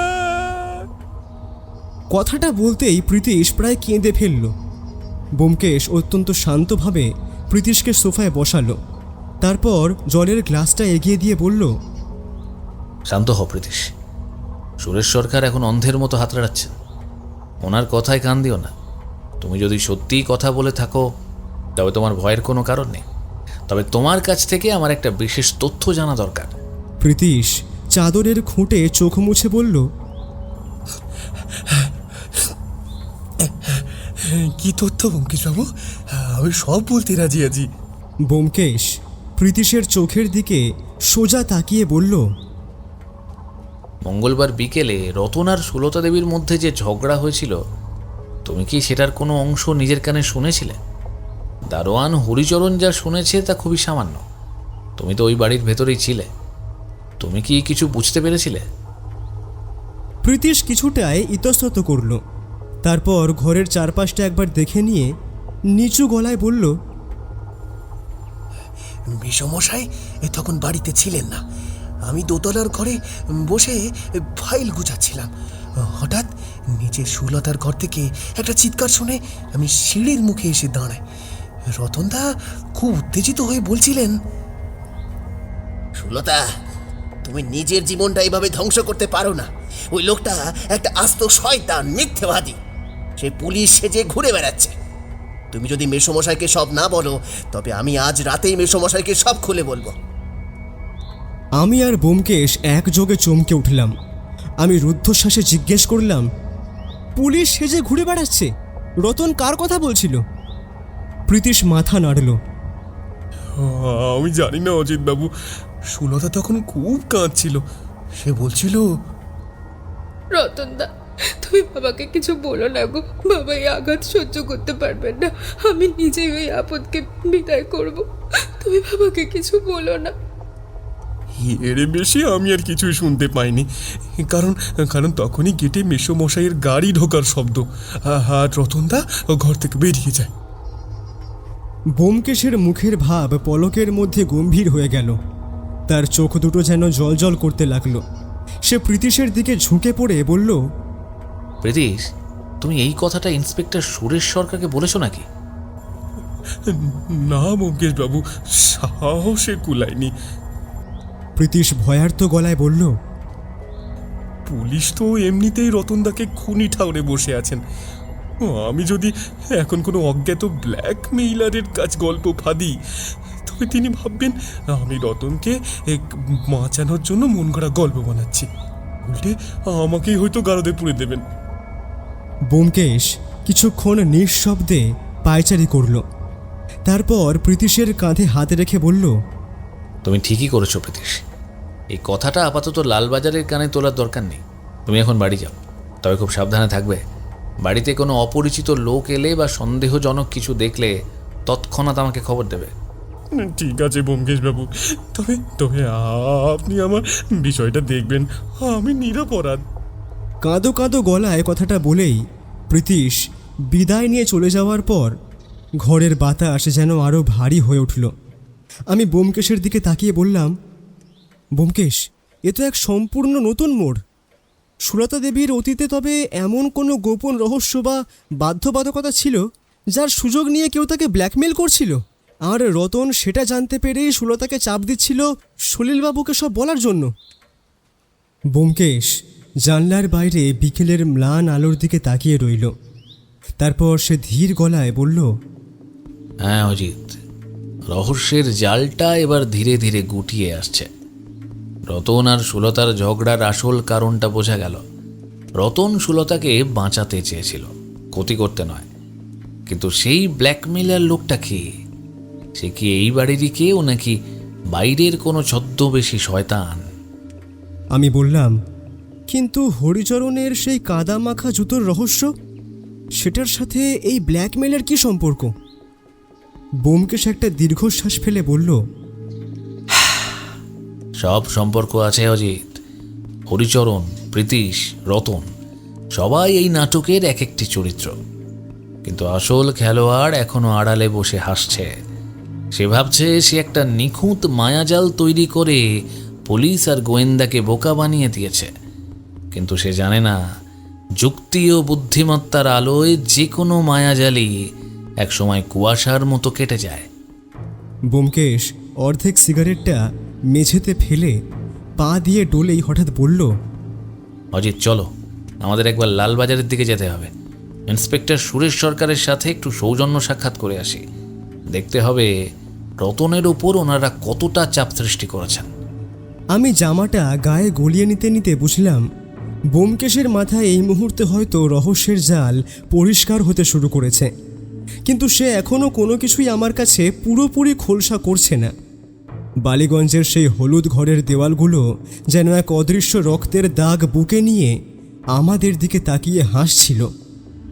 লালবাজার থেকে যখন আমরা ল্যান্সডাউন রোডের ডেরায় ফিরে এলাম, তখন রাত প্রায় 9টা। ইন্সপেক্টর সুরেশ সরকারের অহংকার আর রতনের ওপর পুলিশের গড়াদের ভেতরের অত্যাচার দেখে আমার মনটা তিক্ত হয়ে গিয়েছিল। সুরেশবাবু স্পষ্ট জানিয়ে দিয়েছেন ওপরের সাহেবদের চাপে তিনি আগামীকালের মধ্যেই রতনকে আদালতে চালান করবেন। ব্যোমকেশ ঘরে ঢুকে এই চাদরটা আলনায় ঝুলিয়ে রেখে ইজি চেয়ারে গিয়ে বসল। তার মুখ থমথম করছে। সে পকেট থেকে দেশলাই বের করে একটি স্টেট এক্সপ্রেস সিগারেট ধরালো। আমি টেবিলের পাশে বসে বললাম, ব্যোমকেশ, লালবাজারে রতনের অবস্থা দেখে আমার তো বড্ড কষ্ট হচ্ছিল ভাইয়া। ছেলেটা কেঁদে কেঁদে মেসোমশাই আর সুলতা দেবীর দোহাই দিচ্ছিল, কিন্তু সুরেশ সরকার তো কোনো কথাই কানে তুলছেন না। প্রীতিশ যে অজ্ঞাত পরিচয়ে উৎপীড়কের কথা বলে গেল, সেটা যদি সত্যি হয় তবে সেই লোকটাকে খুঁজে বের করার কোনো পথ কি আছে আর? ব্যোমকেশ সিগারেটে একটা লম্বা টান দিয়ে ধোঁয়াটা ঘরের বাতাসে মিলিয়ে যেতে দিল। তারপর সে অত্যন্ত ধীর গলায় বলল, উৎপীড়ক বা অন্য কাউকেও বাইরে থেকে খুঁজতে হবে না অজিত, সে আমাদের চোখের সামনেই ঘুরে বেড়াচ্ছে। আজ লালবাজারে সুরেশ সরকারের ঘরে বসে আমি যখন রতনের জবানবন্দির ফাইলটা দেখছিলাম, তখন আমার নজরে এমন 3টি তথ্য ধরা পড়েছে যা সুরেশ সরকারের স্থূল মগজে ঢোকেনি। আর এই তথ্যগুলোই এই আপাত অসম্ভব বন্ধ ঘরের রহস্যের দেওয়ালটাকে ভেঙে গুঁড়ো করে দেয়। আমি চেয়ার ছেড়ে ব্যোমকেশের দিকে ঝুঁকে বসলাম। কি তথ্য ব্যোমকেশ? আরে খোলসা করে বলো না, আমার যে আর সহ্য হচ্ছে না। ব্যোমকেশ তার হাত দুটো জোর করে কপালে ঠেকিয়ে বলল, প্রথম তথ্য হলো সুলতা দেবীর ময়না তদন্তের রিপোর্ট। ডাক্তারবাবু লিখেছেন, সুলতা দেবীর মাথায় ভারী লোহার হাতুড়ির যে আঘাতটা লেগেছিল, তার ফলে তার মস্তিষ্কের ভেতরের একটি প্রধান শিরা ছিঁড়ে যায়। এই ধরনের আঘাতে মানুষ তৎক্ষণাৎ অচৈতন্য হয়ে পড়ে এবং কয়েক ঘন্টার মধ্যে তার মস্তিষ্কে অভ্যন্তরীণ রক্তক্ষরণ শুরু হয়, যাকে বিজ্ঞানের ভাষায় ডিলিরিয়াম বা তীব্র প্রলাপ বলে। এই অবস্থায় মানুষ তীব্র যন্ত্রণায় ছটফট করে, চিৎকার করে এবং অবচেতন মনে হাত পা ছোঁড়ে। আমি একটু ভেবে বললাম, তাতে কি প্রমাণ হয়? ধৈর্য ধরো অজিত। ব্যোমকেশ বলল, দ্বিতীয় তথ্যটা হলো সেই দেশি পিস্তল এবং দেওয়ালের গুলির দাগ। সুরেশ সরকার ধরে নিয়েছেন মঙ্গলবার রাতে আততায়ী ঘরে ঢুকে গুলি ছুঁড়েছিল, কিন্তু দেওয়ালে বুলেটের আঘাতের জায়গাটা ভালো করে লক্ষ্য করলে দেখা যায় বুলেটের গর্তটা দেওয়ালের রক্তের দাগটাকে ফাটিয়ে তৈরি হয়েছে। এর মানে কি জানো অজিত? বিকেলে সুরেশ সরকারের হাতুড়ির আঘাতে সুলতা দেবীর মাথা থেকে যে রক্ত ছিটকে দেওয়ালে লেগেছিল তা আগেই শুকিয়ে গিয়েছিল। গুলিটা চলেছে তার অনেক পরে, সেই শুকনো রক্তের ওপর। যদি রাতে সুরেশ সরকার প্রথমে গুলি চালাতো আর তারপর হাতুড়ি মারত, তবে তাজা রক্ত ছিটকে এসে বুলেটের গর্তের ভেতরেও ঢুকে যেত। কিন্তু গর্তের ভেতরটা একদম পরিষ্কার, অর্থাৎ গুলির কাণ্ডটি ঘটেছে বিকেলের সেই ঘটনার অনেক পরে, যখন ঘর সম্পূর্ণ বন্ধ। আমার মাথায় যেন একটা বজ্রাঘাত হলো। আমি আমতা আমতা করে বললাম, আঘাতের পরে গুলি চলেছিল, কিন্তু সলিলবাবু আর রতন তো আগে আর্তচিৎকার আর তার সাথেই গুলির আওয়াজটা পেয়েছিল। তাহলে ঠিক এইখানেই লুকিয়ে আছে 3 নম্বর এবং সবচেয়ে মারাত্মক তথ্যটি। ব্যোমকেশ উঠে দাঁড়িয়ে ঘরের মধ্যে পায়চারি করতে লাগলো। লালবাজারের পুলিশ সুলতা দেবীর ঘর থেকে যে ভাঙা টেবিল ল্যাম্পটি উদ্ধার করেছে, তার কাঁচের শেডটা চূর্ণ বিচীর্ণ হয়েছিল ঠিকই, কিন্তু ল্যাম্পের ভেতরে সলতে এবং কেরোসিন তেলের পাত্রটি সম্পূর্ণ অক্ষত ছিল। অথচ মেঝেতে প্রচুর তেল পড়েছিল। সলিলবাবু বলেছিলেন, মঙ্গলবার রাতে তাঁরা যখন দরজা ভেঙে ঢোকেন তখন ঘর অন্ধকার ছিল। অজিত, একটা জ্বলন্ত ল্যাম্প যদি মাঝরাতে মেঝেতে পড়ে ভেঙে যায়, তবে ঘরের কার্পেটে আগুন ধরে যাওয়ার কথা। কিন্তু আগুন ধরেনি কেন? কারণ যখন ল্যাম্পটি মেঝেতে পড়েছিল তখন সেটি জ্বলছিল না, ঘর আগেই অন্ধকার ছিল। আমি সম্পূর্ণ বিভ্রান্ত হয়ে বললাম, ব্যোমকেশ, তুমি যা বলছো তা তো সলিলবাবুর আর রতনবাবুর চোখের দেখার সম্পূর্ণ উল্টো। তবে কি তারা মিথ্যে বলছেন? না, তারা কেউই মিথ্যা কথা বলছেন না। ব্যোমকেশ আমার কাঁধে হাত রাখল। তারা নিজেদের জায়গায় সম্পূর্ণ সৎ। কিন্তু আমি প্রথম দিনই তোমাকে বলেছিলাম না অজিত, মানুষের মগজ তীব্র আতঙ্কের মুহূর্তের সময় একটা মারাত্মক ভুল করে বসে, কালভ্রম ঘটে। এই কেসেও ঠিক তাই হয়েছে। মঙ্গলবার রাতে সলিলবাবু আর রতন ল্যাবরেটরিতে বসে যা শুনছিলেন তা কোনো জ্যান্ত মানুষের ধস্তাধস্তির শব্দ ছিল না। অপরাধী বহু আগেই কাজ গুটিয়ে চলে গিয়েছিল। আমি রুদ্ধশ্বাসে বললাম, তাহলে সেই বন্ধ ঘরের খিল, জানলার গরাদ, সেগুলোর কি হবে? ব্যোমকেশ একটা রহস্যময় হাসি হাসল। সেই খিল আর জানলার রহস্যই আসল অপরাধীর মুখোশটা টেনে খুলে দিয়েছে। সে ভেবেছিল একটা নিটোল মায়াজাল বুনে সে পার পেয়ে যাবে, কিন্তু সে একটা মস্ত বড় ভুল করে ফেলেছে। আজ বিকেলে প্রীতিশ এসে যে তথ্যটা দিল, সুলতা দেবীর অতীতে এক উৎপীড়ক ছিল যে পুলিশ সেজে ঘুরে বেড়াচ্ছে, সেই সূত্রটাই আমার মনের শেষ সন্দেহটুকু দূর করে দিয়েছে। আমি অধৈর্য হয়ে বললাম, কে সেই লোক ব্যোমকেশ? প্রীতিশ, নাকি বুড়ো দারোয়ান হরিচরণ, নাকি বাইরে থেকে আসা কোনো নতুন চরিত্র? ব্যোমকেশ আমার দিকে তাকিয়ে শান্ত অথচ দৃঢ় গলায় বলল, অজিত, অপরাধী কে তা আমি এখন আর অনুমান করছি না। আমি সম্পূর্ণ নিশ্চিত সে এমন একজন মানুষ যাকে সমাজ অত্যন্ত উচ্চাসনে বসিয়ে রেখেছে, অথচ তার ভেতরের পঙ্কিলতা কোনো নর্দমার চেয়ে কম নয়। সলিলবাবুর সরলতার সুযোগ নিয়ে সেই পুরো খেলাটা খেলেছে, কিন্তু আর বেশি সময় নেই। রতনকে বাঁচাতে হলে আমাদের কাল সকালেই বালিগঞ্জের ওই বাড়িতে শেষ চালটা চালতে হবে। আমি বললাম, তুমি কি সুরেশ সরকারকেও কাল সকালে ওখানে থাকতে বলবে? নিশ্চয়ই। ব্যোমকেশ বলল, ইন্সপেক্টর সুরেশ সরকার, অধ্যাপক সলিল মুখোপাধ্যায়, প্রীতিশ এবং দারোয়ান হরিচরণ। মঙ্গলবার রাতের নাটকের সমস্ত কলাকুশলীদের কাল সকালে ওই হলুদ ঘরের সামনে উপস্থিত থাকতে হবে। আমি সুরেশ সরকারকে লালবাজারে ফোন করে জানিয়ে দেব যে কাল সকালে বালিগঞ্জের বাড়িতেই হলুদ ঘরের আসল খুনি পুলিশের খাঁচায় ধরা পড়বে। আমি জানলার বাইরে তাকালাম। কুয়াশাচ্ছন্ন কলকাতার বুকে রাত আরও গভীর হচ্ছে। কাল সকালে বালিগঞ্জের সেই অভিশপ্ত হলুদ ঘরে যে সত্যের মুখোমুখি আমাদের হতে হবে, তার ভয়াবহতা কল্পনা করে আমার সমস্ত শরীর শিউরে উঠল। ব্যোমকেশ টেবিল ল্যাম্পটা নিভিয়ে দিল, আর সঙ্গে সঙ্গে ঘরটা এক লহমায় ডুবে গেল অন্ধকারে।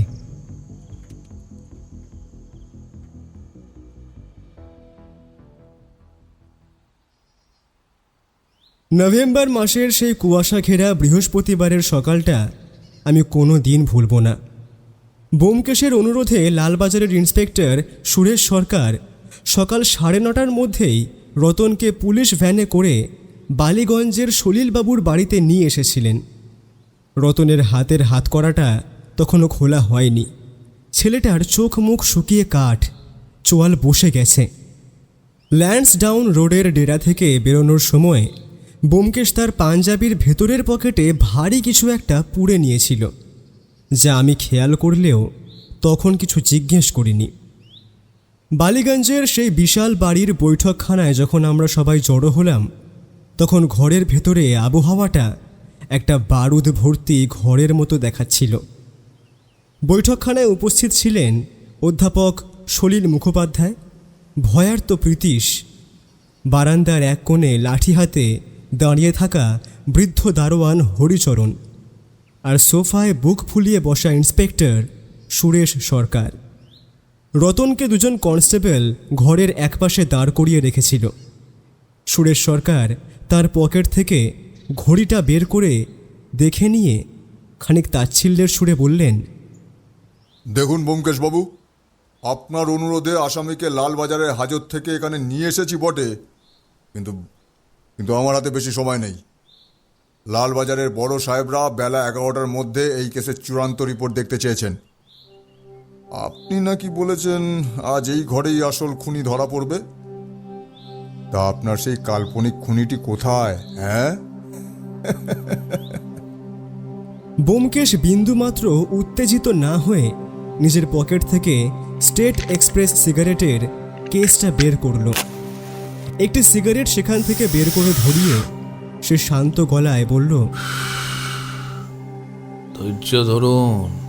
ধৈর্য ধরুন সরকারবাবু। সত্যকে সামনে আসতে দিতে একটু সময় দিতে হয়। তাছাড়া আপনার সেই বড় সাহেবদের রিপোর্টের ব্যবস্থা আমি নিজেই করে দেব, আপনি চিন্তা করবেন না। ব্যোমকেশ এবার সলিলবাবুর দিকে তাকালো। সলিলবাবু, আজ আমরা এই বৈঠকখানায় নয়, বরং তদন্তের শেষ মীমাংসাটা করব একতলার সেই ল্যাবরেটরি আর সুলতা দেবীর সেই হলুদ ঘরের সামনে দাঁড়িয়ে। চলুন, সবাইকে ওখানে নিয়ে চলুন। সুরেশ সরকার একটু বিরক্ত হয়ে গজগজ করতে করতে উঠলেন। আমরা সবাই একতলার সেই দীর্ঘ অন্ধকার করিডোর দিয়ে হেঁটে ল্যাবরেটরির ভেতর দিয়ে সুলতা দেবীর ঘরের ভাঙা দরজার সামনে এসে দাঁড়ালাম।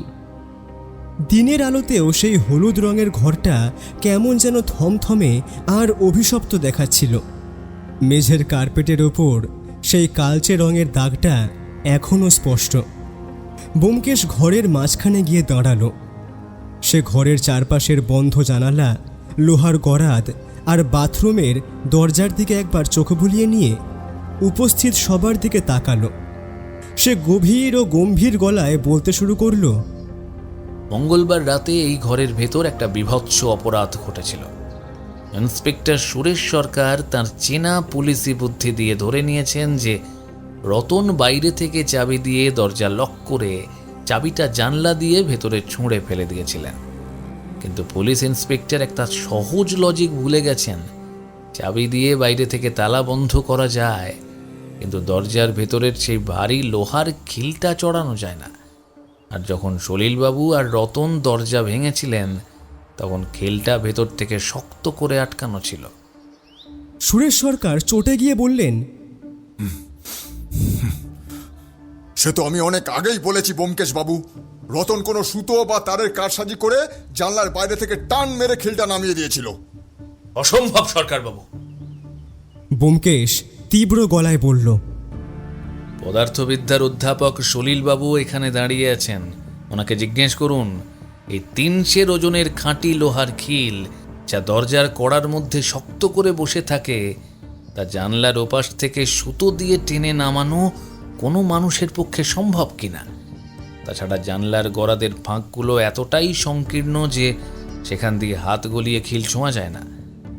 তাহলে আপনি কোন যুক্তিতে রতনের ওপর এরকম অমানবিক অত্যাচার করেছেন এবং ওকে গ্রেপ্তার করেছেন?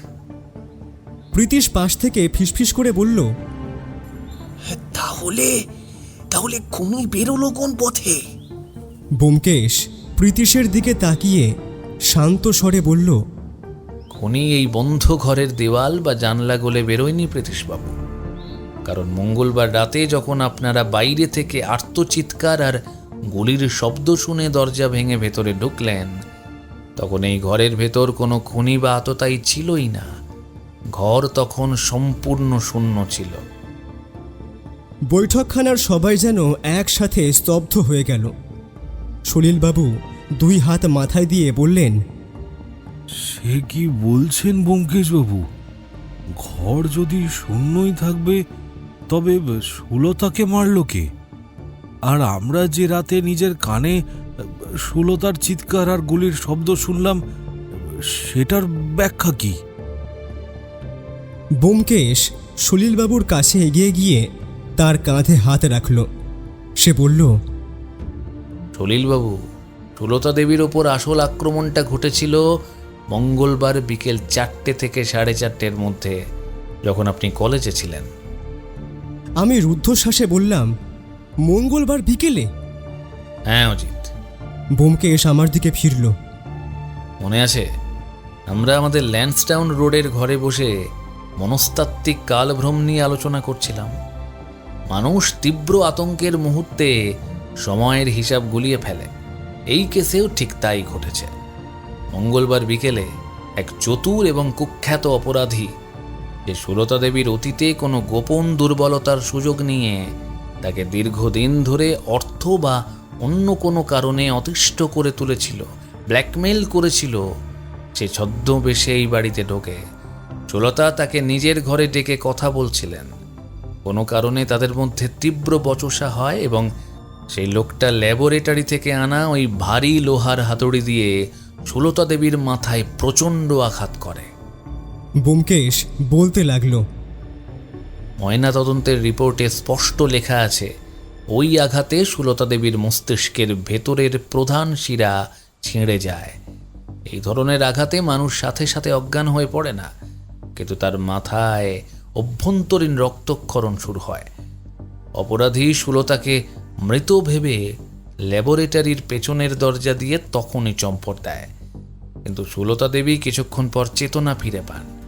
তিনি তার পারিবারিক সম্মান বাঁচাতে এবং বাবার কাছে নিজের অতীত গোপন করার জন্য কাউকে কিছু জানাননি। তিনি নিজেই ঘরের ল্যাবরেটরির দিকের দরজা আর করিডোরের দরজা ভেতর থেকে শক্ত করে খিল বন্ধ করে বিছানায় শুয়ে পড়েন। সলিলবাবু কেঁদে উঠলেন। তারপরে আমার মেয়ে বিকেল থেকেই ঘরের ভেতর ওই মারাত্মক চোট নিয়ে একা পড়েছিল। হ্যাঁ, ব্যোমকেশ বলল, ডাক্তারি শাস্ত্র বলে এই ধরনের আঘাতে কয়েক ঘন্টা পর রোগীর মাথায় তীব্র প্রলাপ বা ডিলিরিয়াম শুরু হয়। মঙ্গলবার রাত 11:30 নাগাদ সুলতা দেবীর মাথায় রক্তক্ষরণ যখন চূড়ান্ত সীমায় পৌঁছায়, তখন তিনি তীব্র যন্ত্রণায় অবচেতন মনে বিছানা থেকে ছিটকে পড়েন।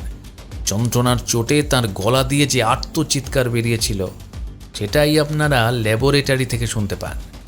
মেঝেতে পড়ার সময় তার হাত লেগে টেবিল ল্যাম্পটি পড়ে গিয়ে ভেঙে যায়, আর মেঝের ওপর রাখা ওই দেশি পিস্তল, যা তিনি হয়তো বিকেলেই আততায়ীকে ভয় দেখানোর জন্য বের করেছিলেন, কিন্তু অসাবধানতাবশত পিস্তল থেকে গুলি বেরিয়ে দুম করে গর্জে ওঠে। গুলির গায়ে যে রক্তের কণা পাওয়া গেছে তা প্রমাণ করে যে মেঝেতে ইতিমধ্যেই সুলতা দেবীর ক্ষত থেকে রক্ত ছড়িয়ে পড়েছিল। অর্থাৎ আপনারা যখন বাইরে দরজা ভাঙার নাটক করছিলেন তখন অপরাধী এই ঘরের ভেতরে ছিল না, সে বহু আগেই নিজের কাজ শেষ করে বাইরে ঘুরে বেড়াচ্ছিল। ইন্সপেক্টর সরকারবাবুর মুখটা পলকের মধ্যে কেমন যেন থমথমে হয়ে গেল। তিনি চুরুটটা অ্যাশট্রেতে গুঁজে দিয়ে বললেন, চমৎকার, এ তো চমৎকার গল্প ফাঁদলেন ব্যোমকেশ বাবু। কিন্তু বিকেলে যদি কেউ এসে থাকে তবে তাকে বাড়ির কেউ দেখলো না কেন? আর আর আপনারও এই উক্তি যদি সত্যি হয় তবে সেই আসল অপরাধীটা কে, আর তার প্রমাণই বা কোথায়? ব্যোমকেশ সুরেশ সরকারের ঠিক সামনে গিয়ে দাঁড়ালো। তার চোখ দুটো এবার বরফের মতো ঠান্ডা আর ধারালো দেখালো। সে পাঞ্জাবির পকেট থেকে হাত বের করে বলল, সেই অপরাধী কে তা আমি এখন আর অনুমান করছি না সরকারবাবু। আমি সম্পূর্ণ নিশ্চিত যে ভেবেছিল এই অদ্ভুত সময়ের জালিয়াতি করে সে পুলিশের চোখে ধুলো দেবে, কিন্তু সে একটা মস্ত বড় ভুল করে গেছে। হলুদ ঘরের মেঝেতে আর দারোয়ান হরিচরণের জুতোয় যে লালচে এঁটেল মাটি পাওয়া গেছে তা বালিগঞ্জের নয়, তা কালীঘাটের মাটি। আর এই বাড়িতে এমন একজন মানুষ আছেন যিনি নিয়মিত কালীঘাটে যাতায়াত করেন এবং যার আসল পরিচয় এই সলিলবাবু বা রতনবাবু কেউই জানেন না। ব্যোমকেশ হঠাৎ ঘুরে দাঁড়িয়ে ঘরের দরজার দিকে ইশারা করে বলল, আপনারা সবাই তৈরি থাকুন, অপরাধী আমাদের অতি চেনা এবং সে এই মুহূর্তেই আমাদের নাগালের মধ্যে রয়েছে। আমি দেখলাম ব্যোমকেশের এই কথার সঙ্গে সঙ্গেই ঘরের ভেতরের একজনের মুখের সমস্ত রক্ত যেন এক পলকে শুষে নেওয়া হলো। তার হাত পা কাঁপতে শুরু করেছে। চূড়ান্ত জবনিকা পতনের আর মাত্র কয়েক মুহূর্ত বাকি। ঘরের ভেতরের বাতাস যেন এক পলকে জমে বরফ হয়ে গেল। সবাই রুদ্ধশ্বাসে ব্যোমকেশের দিকে তাকিয়ে আছে। ব্যোমকেশ তার জ্বলন্ত সিগারেটটা দরজার পাশে দেওয়ালে চেপে নিভিয়ে দিল এবার। তারপর অত্যন্ত ধীর পায়ে এগিয়ে গেল সোফায় বসে থাকা লালবাজারের ইন্সপেক্টর সুরেশ সরকারের দিকে। ব্যোমকেশ সুরেশ সরকারের ঠিক সোজাসুজি চেয়ারে গিয়ে বসল। তারপর পাঞ্জাবির পকেট থেকে হাত বের করে বলল, সেই অপরাধী কে তা আমি এখন আর অনুমান করছি না সরকারবাবু, আমি সম্পূর্ণ নিশ্চিত। সে ভেবেছিল এই অদ্ভুত সময়ের জালিয়াতি করে সে পুলিশের চোখে ধুলো দেবে, কিন্তু সে একটা মস্ত বড় ভুল করে গেছে। হলুদ ঘরের মেঝেতে আর দারোয়ান হরিচরণের জুতোয় যে লালচে এঁটেল মাটি পাওয়া গেছে তা বালিগঞ্জের নয়, তা কালীঘাটের শ্মশান ঘাটের বিশেষ রাসায়নিক মিশ্রিত পোড়া মাটি। হরিচরণবাবু গত রবিবার ওখানে গিয়েছিলেন, তাই ওনার জুতোয় মাটি ছিল। কিন্তু মঙ্গলবার বিকেলে আপনার সরকারি বুটের তলা থেকেও ঠিক একই মাটি এই হলুদ ঘরের কার্পেটে এসে পড়েছে, যা লালবাজারের ল্যাবরেটরিতে এইমাত্র পরীক্ষা করিয়ে আমি আসছি। সরকারবাবু, মঙ্গলবার বিকেলে কোনো তদন্তের কেস ছাড়াই আপনি গোপনে এই বাড়িতে এসেছিলেন, যা সলিলবাবু বা রতনবাবু কেউ না দেখলেও আপনার গাড়ির চাকার দাগ আর বুটের ছাপ স্পষ্ট রয়ে গেছে। কি কি বলতে চাইছেন আপনি? সুরেশ সরকার আচমকা সোফা ছেড়ে উঠে দাঁড়ালেন। তার চোখ দুটো রাগে লাল হয়ে উঠল। তিনি চিৎকার করে বললেন, মিস্টার ব্যোমকেশ বক্সী, তোমার এত বড় সাহস! লালবাজারের একজন দায়িত্বপ্রাপ্ত অফিসারকে তুমি খুনের আসামি সাজাচ্ছ। আমি মঙ্গলবার বিকেলে কেন আসতে যাব এখানে, আর আমার মোটিভটাই কি সেটাও তো বলুন। সুরেশ সরকার রাগান্বিত হয়েছিল, কিন্তু ব্যোমকেশকে ওর দিকে এক দৃষ্টে তাকিয়ে থাকতে দেখে পরক্ষণেই নিজের ভাব সামলে নিয়ে একটা তাচ্ছিল্যের হাসি হাসলেন। কে ব্যোমকেশ বাবু, আমার দিকে এভাবে তাকিয়ে আছেন যে বড়, হ্যাঁ? ব্যোমকেশ পকেট থেকে হাত বের করল।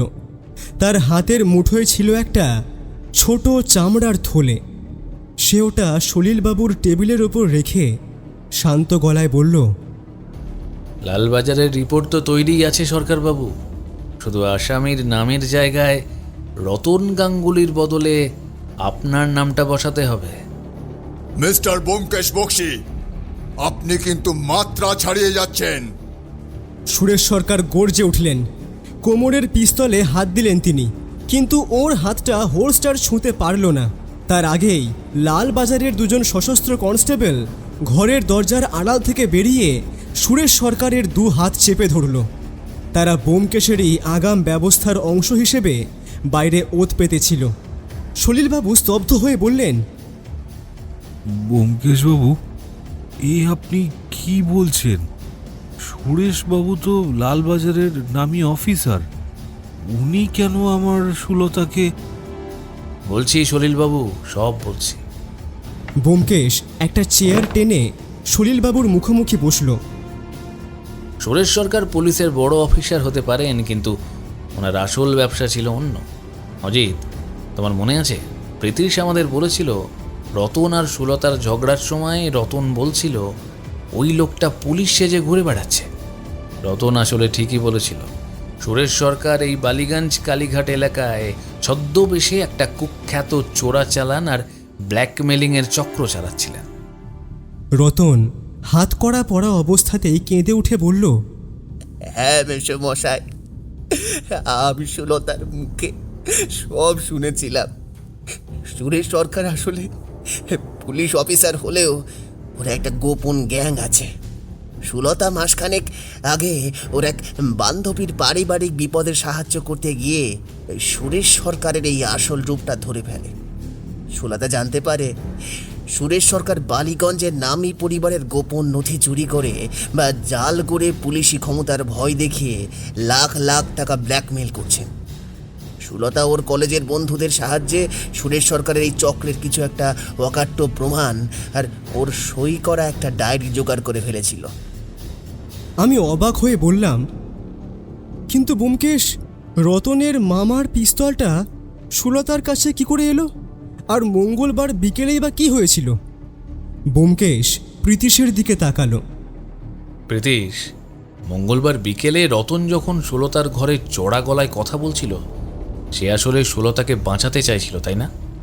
প্রীতিশ মাথা নিচু করে বলল, হ্যাঁ ব্যোমকেশবাবু, রতনদা সুলতাকে বলছিলেন যে সুরেশ সরকার অত্যন্ত বিপজ্জনক লোক। ও যেন একা একা ওর মোকাবিলা না করে মেসোমশাইকে সব জানিয়ে দেয়। কিন্তু সুলতা মেসমশাইয়ের হার্টের ব্যারামের কথা ভেবে ভয় পাচ্ছিল। রতনদা তখন সুলতার সুরক্ষার জন্য নিজের মামার বাড়ি থেকে চেয়ে আনা লাইসেন্সড পিস্তলটা সুলতার টেবিলের ড্রয়ারে লুকিয়ে রেখে যান, যাতে দরকারে সুলতা আত্মরক্ষা করতে পারে। ব্যোমকেশ এবার সুরেশ সরকারের মুখোমুখি হলো। সুরেশ সরকারের কপালে তখন বিন্দু বিন্দু ঘাম জমতে শুরু করেছে। ব্যোমকেশ বলল, মঙ্গলবার বিকেল 4টেয় সলিলবাবু যখন কলেজে, তখন সুরেশ সরকার এখানে আসেন সাদা পোশাকে। সুলতা দেবীকে ভয় দেখিয়ে প্রমাণগুলো কেড়ে নেওয়াই ছিল ওনার উদ্দেশ্য। সুলতা প্রমাণ দিতে অস্বীকার করায় সুরেশ সরকার ল্যাবরেটরি থেকে ওই ভারী লোহার হাতুড়িটা তুলে সুলতার মাথায় প্রচণ্ড আঘাত করেন। সুলতা মেঝেতে লুটিয়ে পড়লে সুরেশবাবু ভাবেন মেয়েটি মারা গেছে। ওনার হাত তখনও কাঁপছিল, তাই তিনি প্রমাণগুলো খোঁজার তাড়াহুড়োয় সুলতার গলা টিপে ধরে নিশ্চিত হতে চান যে সে বেঁচে আছে কিনা। গলার সেই কালশিটে দাগ আসলে খুনের তাড়াহুড়োয় সুরেশ সরকারেরই দেওয়া। মিথ্যে কথা, মিথ্যে কথা, মিথ্যে কথা, সব মিথ্যে কথা। সুরেশ সরকার চিৎকার করে উঠলেন, বিকেলে আমি এখানে আসিনি। আমার ডিউটি ছিল কালীঘাট শ্মশান ঘাটের একটা তদন্তে। তার প্রমাণ লালবাজারের খাতায় আছে, আপনি চাইলেই দেখতে পারেন। ঠিক বলেছেন সরকারবাবু, আপনার অফিসিয়াল ডিউটি কালীঘাটে ছিল। ব্যোমকেশ তীক্ষ্ণ হাসল। আর ঠিক সেই কারণেই বুড়ো দারোয়ান হরিচরণের জুতো আর এই হলুদ ঘরের কার্পেটের লালচে এঁটেল মাটি এক হয়ে গেছে। হরিচরণবাবু রবিবার কালীঘাটে ওনার আত্মীয়ের বাড়ি গিয়েছিলেন ঠিকই, কিন্তু মঙ্গলবার বিকেলে আপনি যখন ওনার অসুস্থতার সুযোগ নিয়ে পেছনের দরজা দিয়ে সুলতার ঘরে ঢোকেন, তখন আপনার বুটের তলায় লেগেছিল কালীঘাটের শ্মশান অঞ্চলের সেই বিশেষ রাসায়নিক মিশ্রিত পোড়া মাটি। আপনি বিকেল 4:30 সুলতার ড্রয়ার থেকে প্রমাণগুলো নিয়ে ঘরের দরজা ভেতরের খিল আলগা করে দিয়ে পালিয়ে যান, যাতে সামান্য ঝাঁকুনিতেই ওটা লক হয়ে যায়। আপনি ভেবেছিলেন কেসটা লকড রুম হয়ে গেলে পুলিশ কোনো দিন জট ছাড়াতে পারবে না, আর রাতে নিজেই তদন্তকারী অফিসার সেজে এসে রতনের ওপর দোষ চাপিয়ে দেবেন। সলিলবাবু ফুঁপিয়ে উঠে বললেন, তাহলে তাহলে সেই রাত 11:30টার সেই গুলির শব্দ আর চিৎকার, তখন তো সুরেশবাবু থানায় ছিলেন। সেটাই সুরেশ সরকারের নিখুঁত মায়াজাল ভাঙার আসল চাবিকাঠি সলিলবাবু। ব্যোমকেশ ধীর গলায় বুঝিয়ে বলল, বিকেলে সুরেশ সরকারের হাতুড়ির চোটে সুলতা দেবীর মস্তিষ্কে অভ্যন্তরীণ রক্তক্ষরণ শুরু হয়। তিনি মারা যাননি, অচেতন ছিলেন। রাত 11:30 নাগাদ ওনার মাথায় যখন রক্তচাপ চূড়ান্ত সীমায় পৌঁছায়, তখন ওনার তীব্র প্রলাপ বা ডিলিরিয়াম শুরু হয়। আধো অচেতন অবস্থায় যন্ত্রণায় ছটফট করতে করতে সুলতা দেবী বিছানা থেকে মেঝেতে আছড়ে পড়েন। ওনার অবচেতনে তখনও বিকেল 4টের সেই সুরেশ সরকারের আক্রমণের আতঙ্ক কাজ করছিল। ওনার মনে হয়েছিল উনি বুঝি আবার অন্ধকার ঘরে ওনার দিকে এগিয়ে আসছে। ঘরের সবাই মন্ত্রমুগ্ধের মতো ব্যোমকেশের কথা শুনছিল। ব্যোমকেশ বলতে লাগলো, মেঝেতে পড়ে গিয়ে সুলতা দেবী তীব্র মরণ ভয়ে টেবিলের ড্রয়ার থেকে রতনের দেওয়া ওই পিস্তলটা বের করেন। ওনার হাত তখন কাঁপছিল, চোখের দৃষ্টি আচ্ছন্ন। তিনি সামনে কাল্পনিক আততায়ীকে দেখে নিজের সমস্ত শক্তি দিয়ে পিস্তলের ট্রিগার চেপে ধরেন। সাধারণত হাত থেকে পড়ে গেলে বা শুধু হাতের চাপে পিস্তলের গুলি বেরোয় না, কিন্তু তীব্র মনস্তাত্ত্বিক আতঙ্কের ঘোরে সুলতা দেবী নিজেই সজ্ঞানে ট্রিগার টেনেছিলেন। গুলিটা দেওয়ালে লাগে, যার আওয়াজ আপনারা শুনতে পান, কিন্তু গুলির আঘাতে সুলতা মরেননি। বিকেলের সেই মারাত্মক ইন্টারনাল হ্যামারেজ আর রাতের তীব্র মানসিক উত্তেজনার ক্লান্তিতে গুলি ছোঁড়ার কয়েক মুহূর্তের মধ্যেই তিনি আবার জ্ঞান হারান এবং পরে হাসপাতালে মারা যান। দেওয়ালে বুলেটের গর্তটা যে বিকেলের শুকিয়ে যাওয়া রক্তের দাগকে কেটে বসেছে, সেটাই প্রমাণ করে যে গুলিটা যখন চলেছিল তখন ঘর ভেতর থেকে বন্ধ ছিল এবং সুলতা দেবী ছাড়া দ্বিতীয় কেউ সেখানে ছিল না। অর্থাৎ আপনারা যখন বাইরে দরজা ভাঙার নাটক করছিলেন, তখন অপরাধী এই ঘরের ভেতরে ছিল না। সে বহু আগেই নিজের কাজ শেষ করে বাইরে ঘুরে বেড়াচ্ছিল। সুরেশ সরকার এবার পুরোপুরি ভেঙে পড়লেন। ওর চতুর চোখের চাহনি উধাও হয়ে গেল।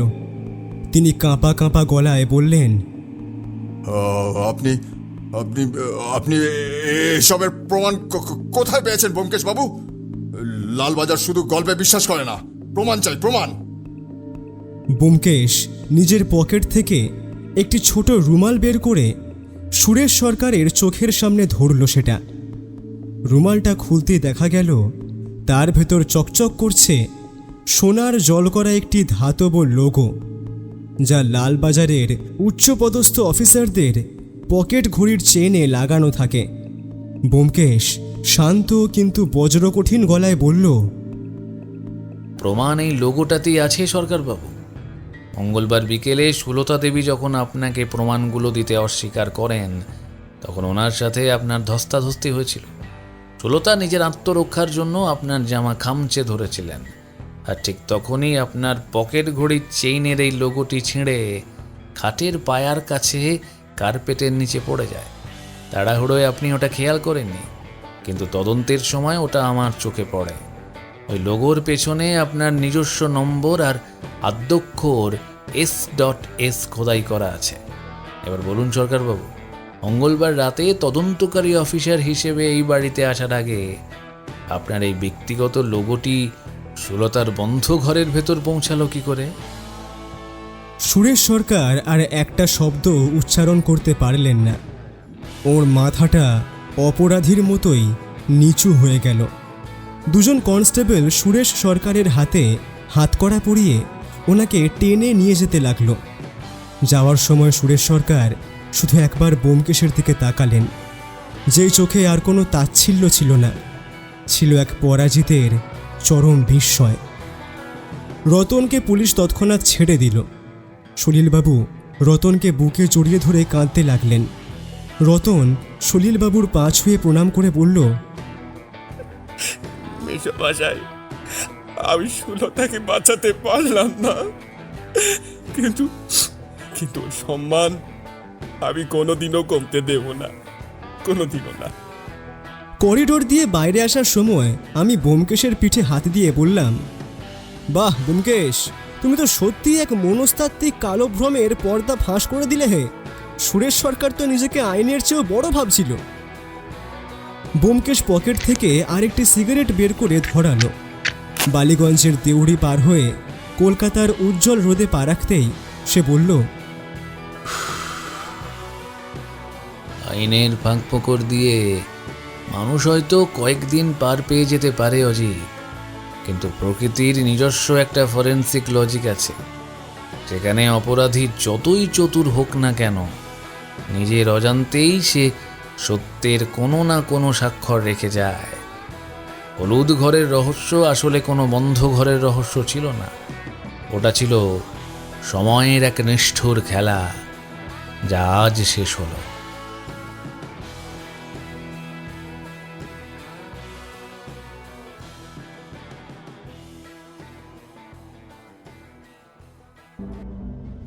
সব রহস্যের সমাধান হয় না, কিছু রহস্য বেঁচে থাকে পরবর্তী গল্পের জন্য। আজকের মতো ব্যোমকেশ বিদায় নিল, কিন্তু শহরের অন্ধকার জানে এই শেষ নয়, কারণ যেখানে রহস্য আছে সেখানে ফিরে আসবেই সত্যান্বেষী ব্যোমকেশ বক্সী। ভিডিওটি যদি আপনার ভালো লেগে থাকে তাহলে লাইক করুন, আর তার সঙ্গে হাইপ দিতে ভুলবেন না। এখনও পর্যন্ত যদি আমাদের চ্যানেলটিকে সাবস্ক্রাইব না করে থাকেন, তাহলে এই রকমই আরও রহস্য রোমাঞ্চ গল্প শুনতে এক্ষুনি আমাদের চ্যানেলটি সাবস্ক্রাইব করুন, আর পাশে থাকা বেল আইকনে ক্লিক করে নোটিফিকেশন অন করে নিতে কিন্তু ভুলবেন না। খুব তাড়াতাড়ি আমরা আবার ফিরছি নতুন গল্প নিয়ে।